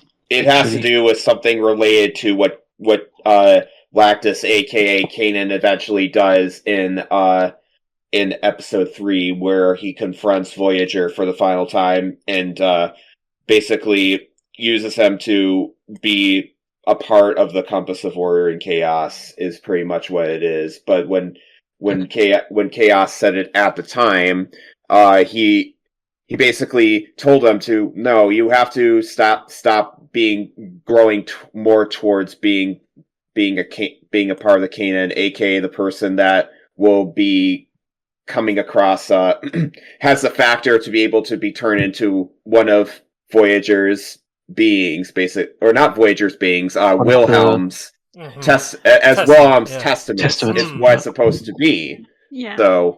So Chaos, what basically Chaos told Lactus is it's supposed to be a warning to him. So yeah, that's actually what I was meant to be. So cut out all that stuff about episode 3. I mean, I'm kind of going a little bit ahead of myself in general when I said that, but yeah, that was basically what Chaos was warning him about. So after that dungeon, which sadly ends without a boss this time, kind of like the one of the last dungeons in Xenosaga episode 3, which also had no boss but only sellers at the end. It reminded me of that a little bit.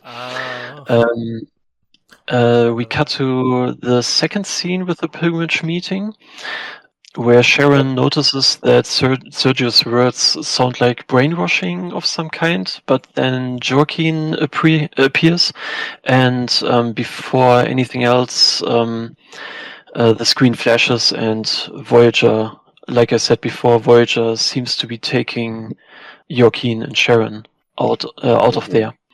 Yep. Yeah. Then Archon Cathedral gets swallowed up by Udo after that. After the group arrives. Yeah, exactly. We have a little bit of a scene at Veritas hideout where we see a hologram email from Voyager, or from Eric, who is challenging Jan to rescue his wife and adopted son.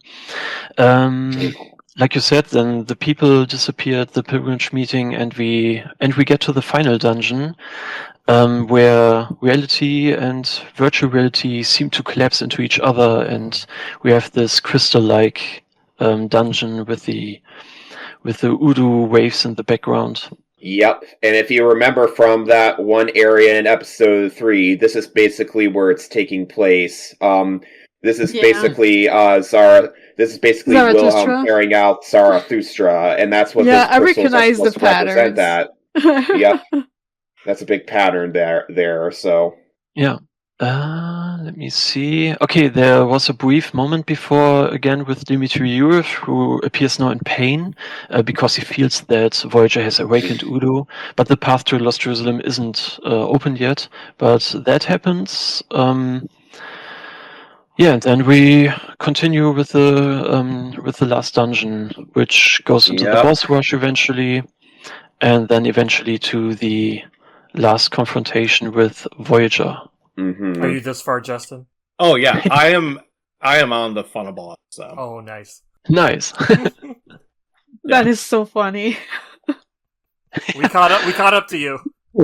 Yeah, basically. I also didn't take a lot of notes here, even if there's a lot of interesting stuff. But we all remember I guess I can go. Can I go ahead and talk about it? Sure.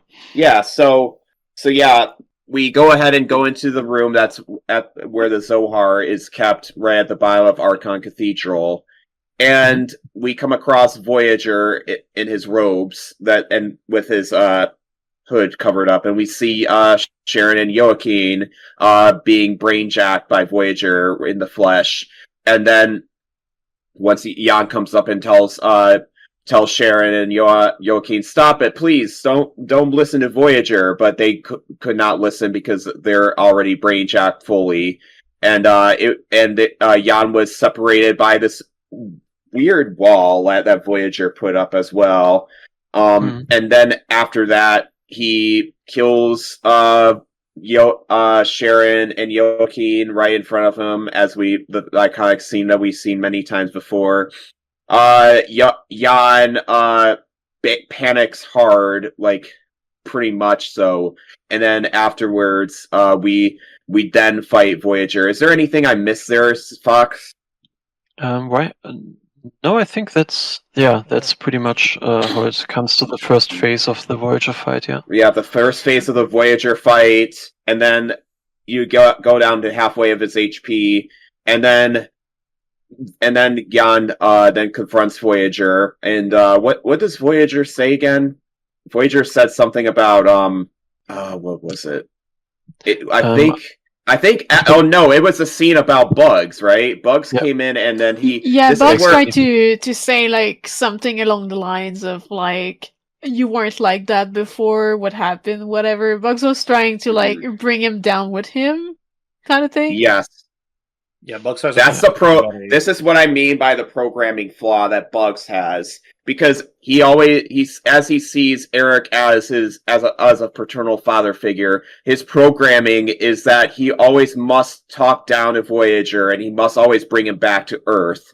Voyager does not do that, and then the response from Bugs is his self-destruct sequence, and right in front of him, and Bugs basically explodes right in front of the party in a very bright fashion, like it's a bright explosion, and that's when Bugs explodes, and it's no longer there, sadly.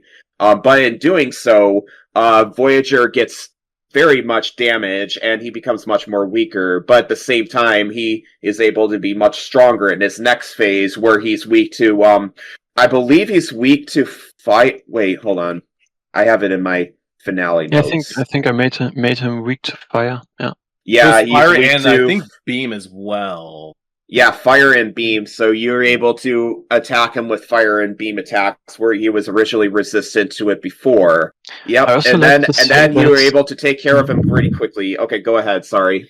I also like to say that in that moment, Bugs decided to define his own. Instead of just being a machine, a tool that was defined by his creator, which is Eric, he instead chooses to make his own definition, find his own definition for himself, what he stands for. Yes. And I think that's a very powerful decision. Yeah. Oh, yeah. A very great way of like showcasing like a mechanical figure having like a very strong having a strong like ending that really affects the player as well, when right before such a powerful emotional moment in this story. So poor Fox. But yeah. And then after this fight, do you have any notes, Cyclone Fox, for this fight? For the next phase, no. Okay, so then Voyager severely weakened. He had to call out to Udo to reaffirm his contract, and he was able to still keep living despite us being able to take him out. Udo does not respond back, and it frustrates Voyager that he's basically an inch away from death now. And then comes Wilhelm. Before that, actually, I think Lactus activates his Project Kanan mechanism, right? That he's able to see that Voyager is a factor.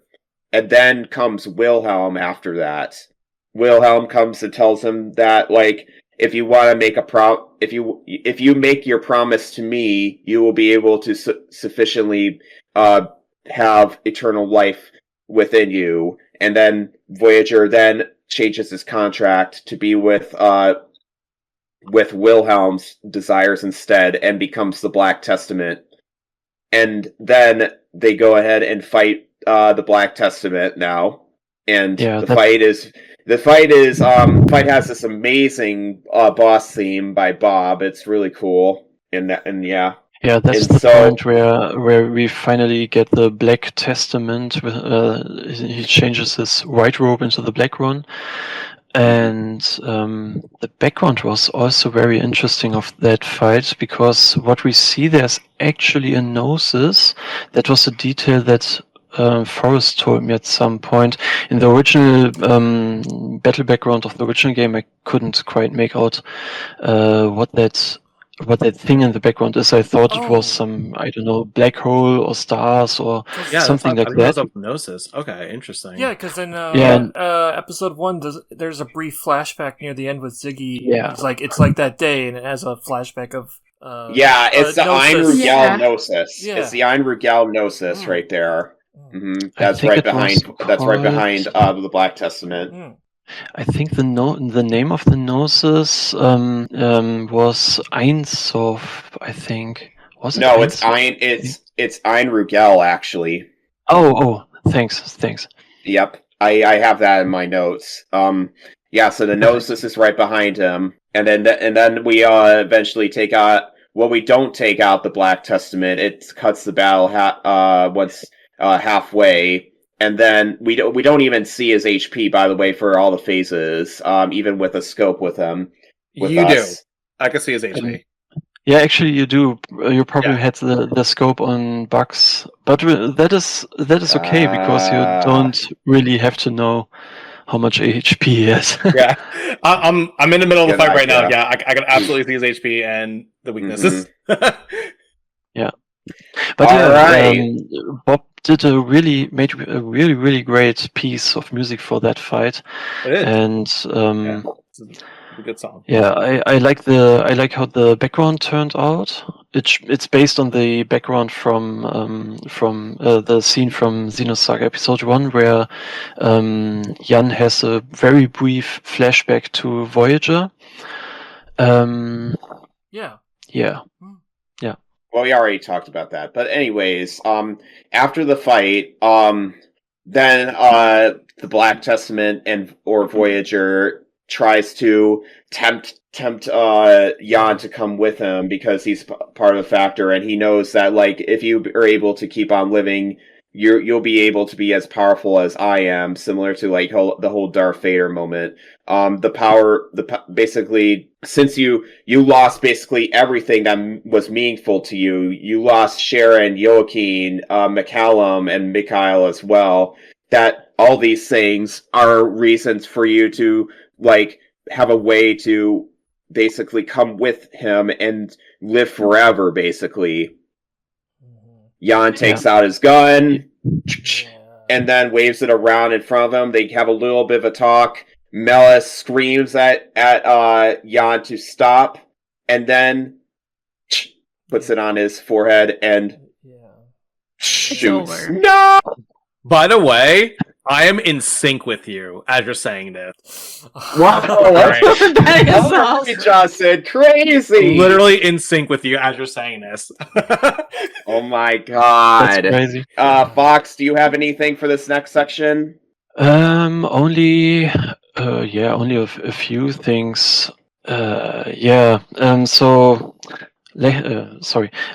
was after that. Lectus was basically shipped back to Vector. Yeah. Was that shipped back to Vector? Yeah, exactly. Yeah, and it's like okay, that's it because of that defect. Yeah, that's what I mean. Like, I wish more had been mentioned about like Lactus, because I feel like there's still mystery on like how the whole canon thing came to be and stuff, and it's just like I still can't fully wrap my head around it because everything is so mentioned so quickly every time.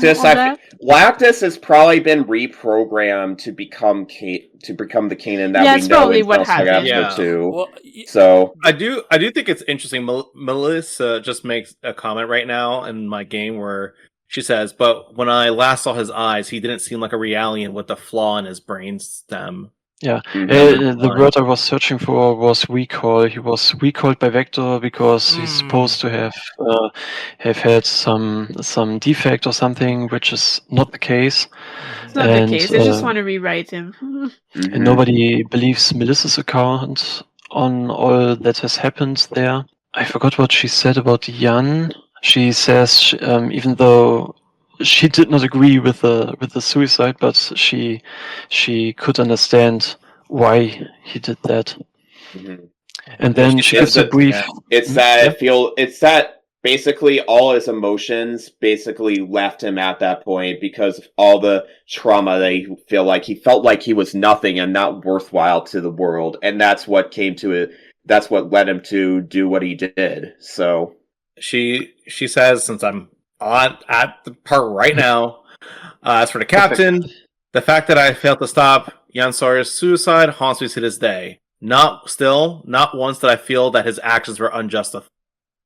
Perhaps they were hoping that he would prove Eric's wrongs better than any of us, rather than us, the survivors. The pain for him was just too much in general, and it would be much stronger for him to take that case, even though it's the wrong thing for him to do. It's the wrong thing for Jan to be able to do it himself and be able to end his life like that. That is not what you're supposed to do in a situation like that.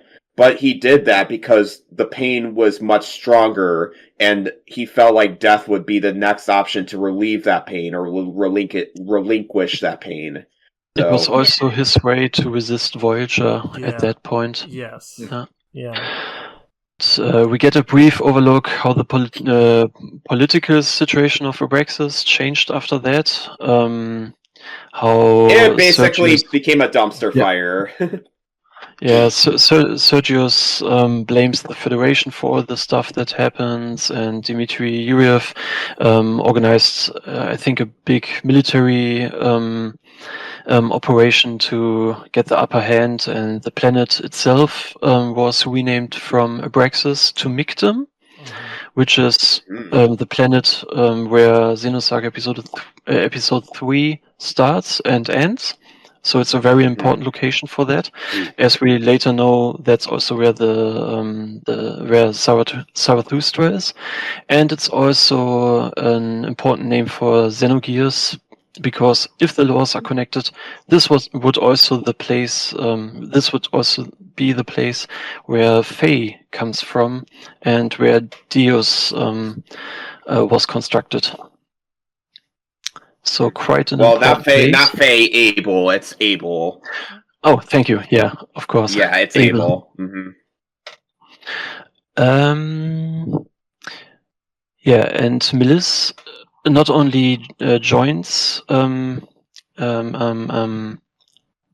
Veritas. Yeah. At that point, but Veritas, she joins. She gets really involved and actually makes it all the ladder up to being the leader and forming this new group of Scientia under her wings, which eventually becomes this big group with millions of members against the UMN, where Shion joins in a missing year between episodes 2 and 3 of Xenosaga. Yes. And with the names, something is very interesting because, as we said before, Veritas was the name for truth. Right. And she, during her arc, you might say, she learns that truth is not just something that you have. It is something that you first must find, and that is why she changes the name from Veritas, Truth, to Scientia, which is more or less, I think, for science, for finding the truth. Is that true? For finding the truth, or finding the truth within yourself. A more Gnostic way of describing it. So, yeah. I think that's a very important message, especially for today's political landscape, where truth is sometimes a term that is blurred. Yeah, exactly. And this is exactly this is exactly what Melissa is talking about at that point. Gotcha. Yeah. And I always like the theory that, well, in episode 3, that maybe it's not much of a theory about how Doctus could potentially be Melis, but I think I'm gonna go ahead and shoot that one to the ground. So, no. Doctus. You can't.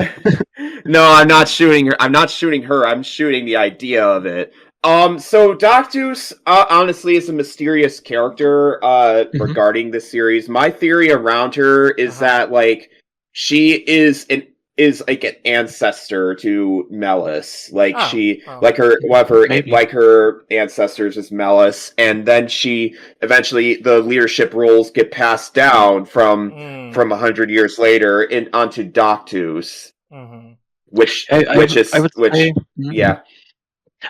say it's heavily suggested that there is some kind of connection because her design is rather similar. When we talk about Doctus in A Missing Year, we also see a portrait of Melis in her police outfit from Pied Piper, and we see that the hairstyle is rather similar, so I think it's heavily suggested that there is some kind of connection, and we know that Doctus is also not a human, she's a robot, and a cyborg, which is cyborg. She's remote controlled from somewhere. Right. Yeah, exactly. So that's... Oh, okay. I wouldn't put it greatly as a connection here, though. I think Doctus, there is some connection to Melis in that way. I wouldn't say she became like a cyborg similar to how Ziggy became one, but rather it was like Melis's memories that are going into this cyborg body that is created for Scientia to be able to keep those memories in her and to keep on living, which is kind of how she wanted to investigate more into Kanan, right? She wanted to investigate more into Kanan. Yeah, she was very curious. Yeah, she absolutely does.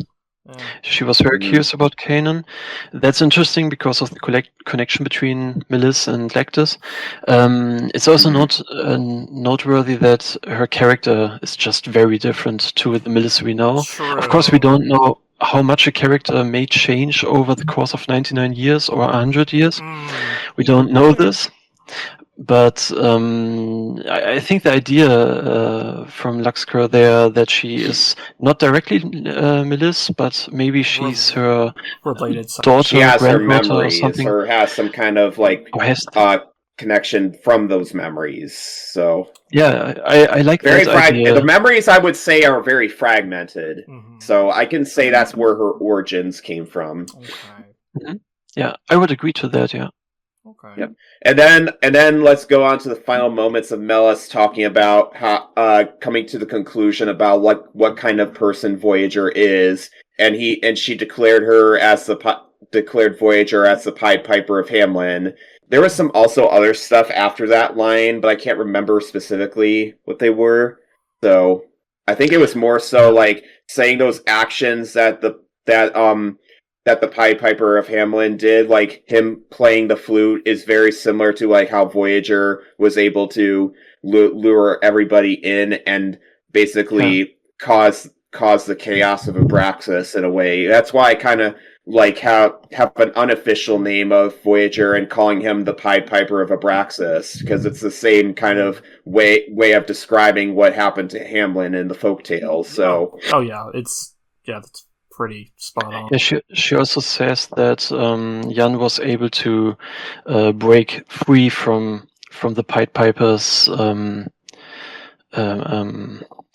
his attempt to flute or magic spell.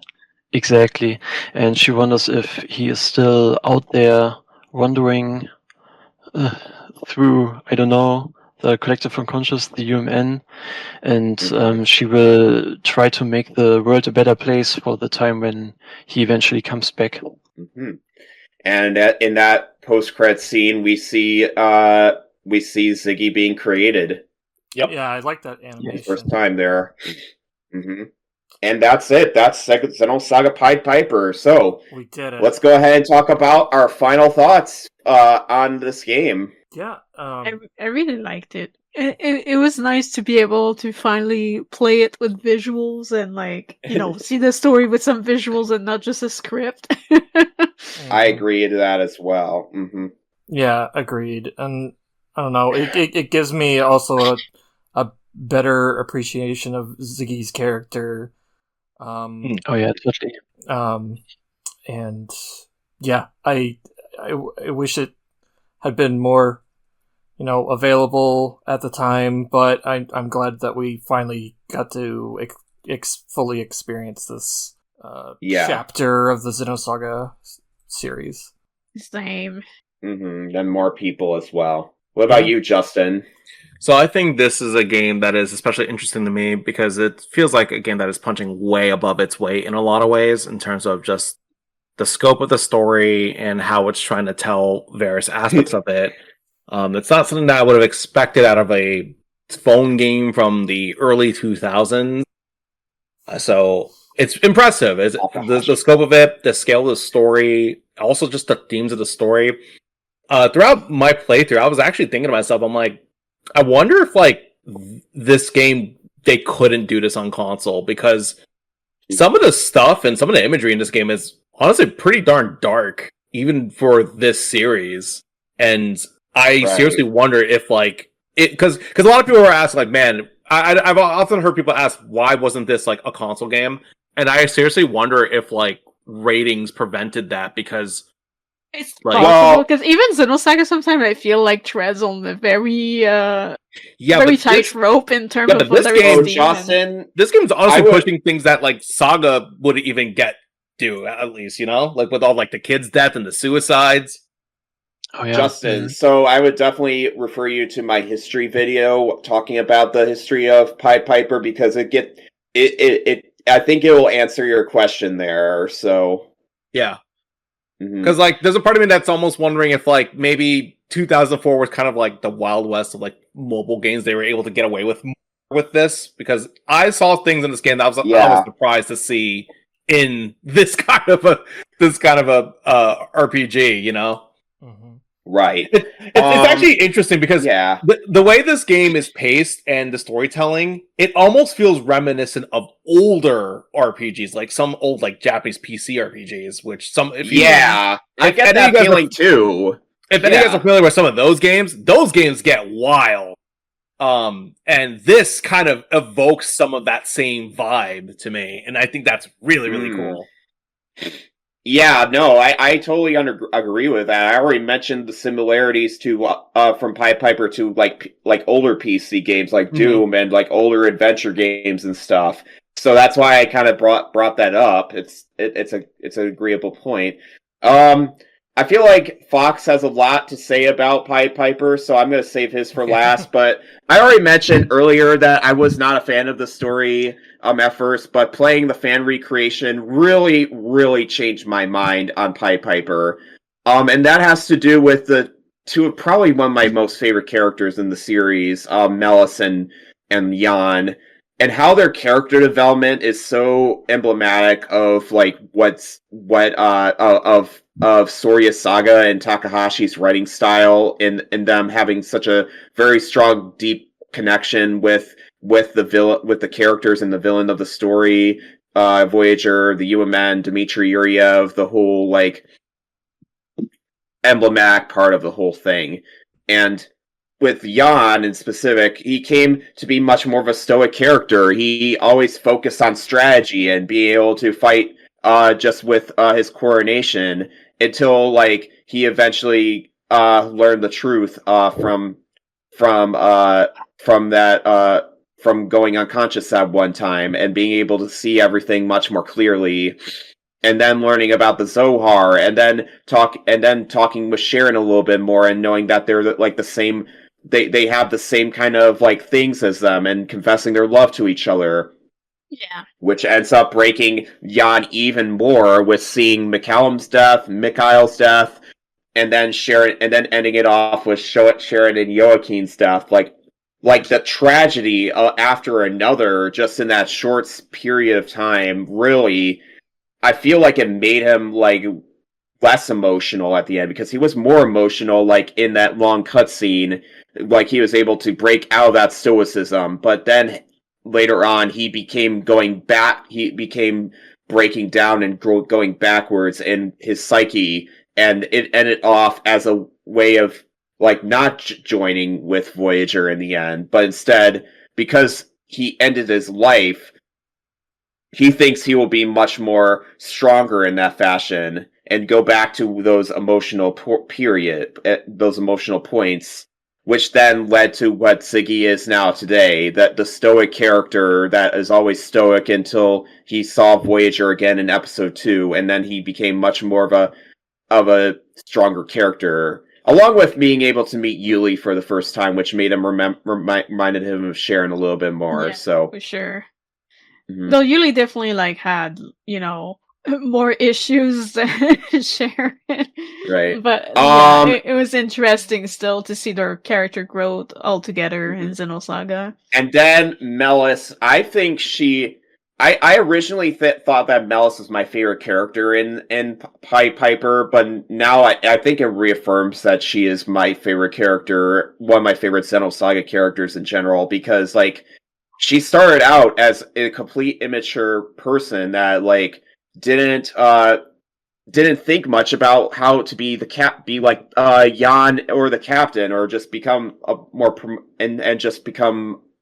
just ended up getting into this promotion. But over time, she realized that the job that Jan was doing, or that Mikhail was doing, was what became more doubtful towards her, and it came to the ending point where Eric basically talked about the whole truth about the UMN and Udu and all that stuff, and it became much more centered that Melis needed to find a way to change the status quo of of how to do things in general, and it made her change a lot as a person in general.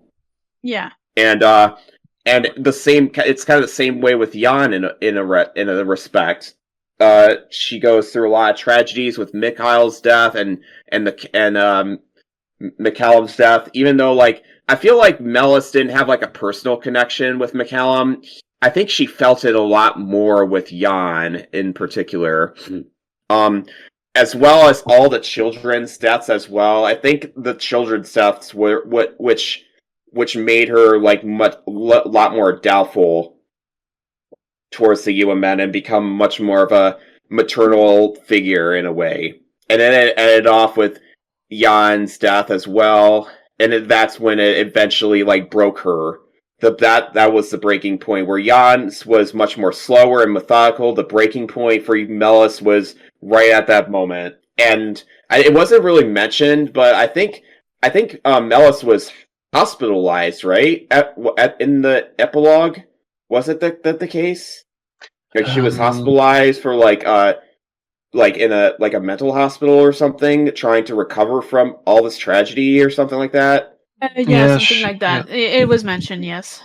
Yeah. So she was trying to recover from that, and then she came to that conclusion that the UMN is dangerous. It's not worth trusting. And that's when she grew as a character to me, was at the very end of the game, but her message about, everything that happened right in front of her was really profound, and probably one of my favorite parts of Pied Piper in general. I always look forward to that epilogue compared to, the rest of the story, because, I don't know, it's something about those sections that, really resonate with me, and that's why Melis is a very profound character.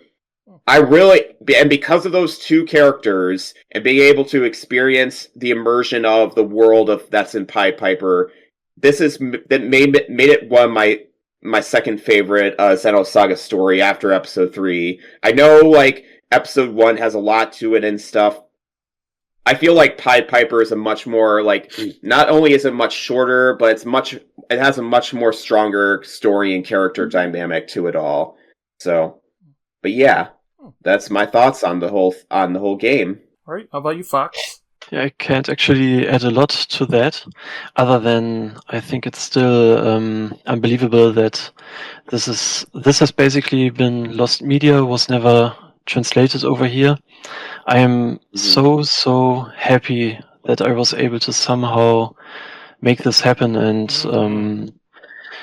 make so many people happen. Yeah, and yeah, I'm happy that that the story now gets a lot more appreciation these days because of the last few movements that have been there around Pied Piper, including my project. But not only that, there was a lot more. But I think I had no small part in this, and I'm very happy about that. It also makes me appreciate small things in Xenosaga a lot more, like, for example, the story with Julie Mizrahi and her connection with with Ziggy. I think if you only play Xenosaga, you may like it or not, and it's all right. But I think now with Pied Piper back in mind, it feels much more earned. And that's what makes the story so great. Also, lots of interesting lore drops, stuff that is even now for probably or potentially important stuff for Xenoblade. Even we even had a quotation of Revelation in Xenoblade Chronicles X, although that wasn't the 16th, but the 9th chapter.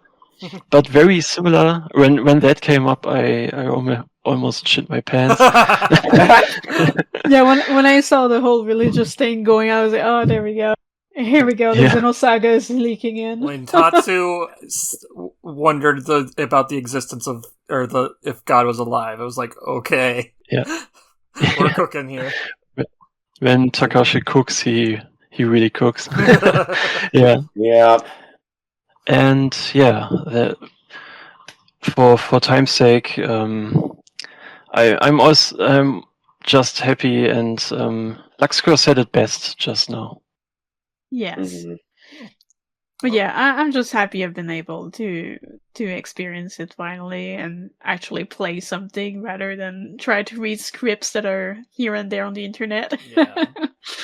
Well, thank you very much for basically, making it playable for us and provided a closer experience to the original than we had before.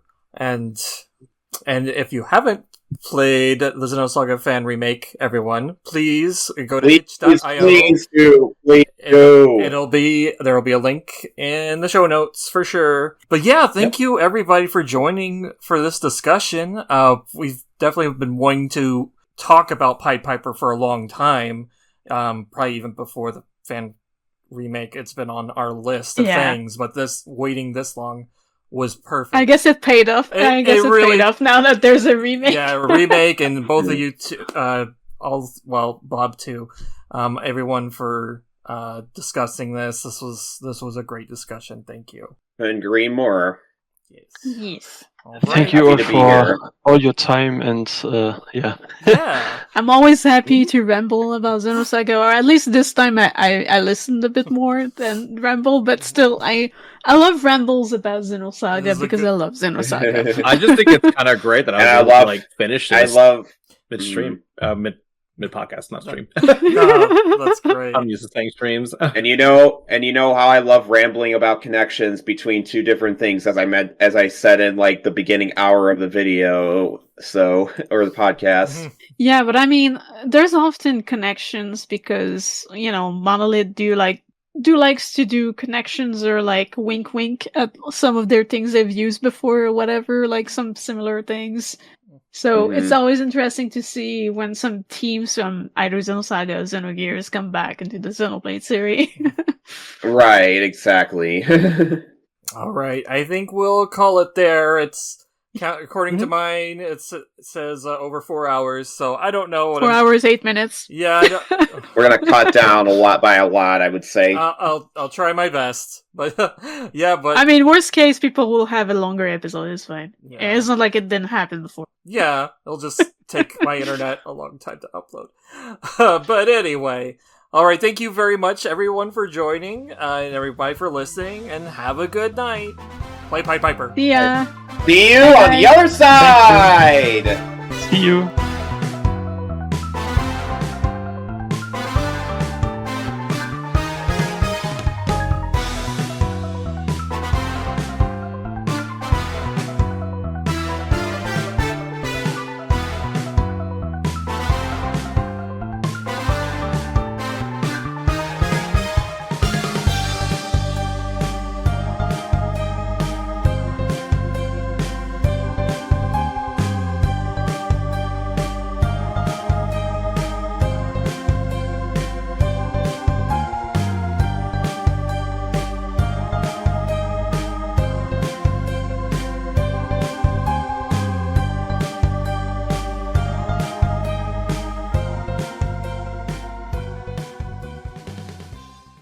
save the game? Can I say the before last boss was a fucking pain in the ass with his debuff? Can I throw him by the window? Like, I was like, please doing debuff and buffing yourself, you. I think it's about time for maintenance. Oh man, I love how crunchy some of these sprites are. Like the freaking little shrimpy guys towards the end, the Algoy. I don't know how you say that. Actually, Fox, you made the Algoy enemies, right? No, 1 second. That's I'm not well prepared. That is one enemy. Like they weren't in the original.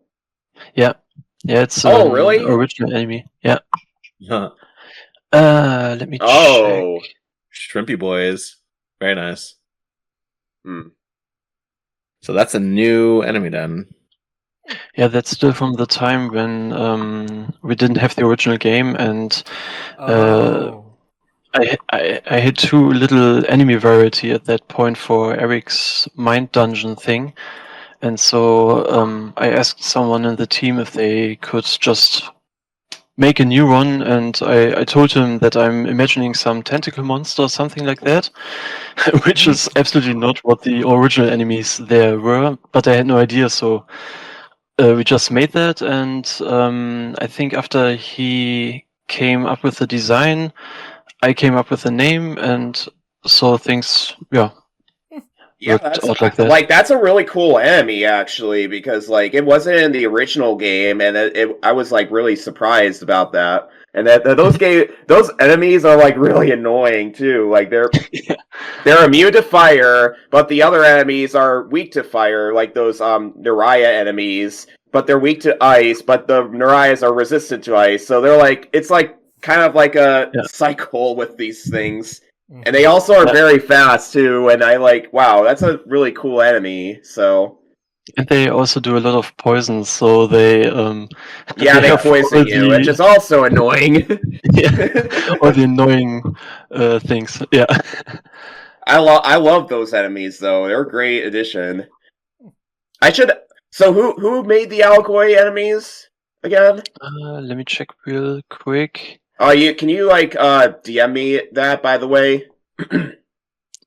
I'm pretty sure that is from MC Danger Noodle.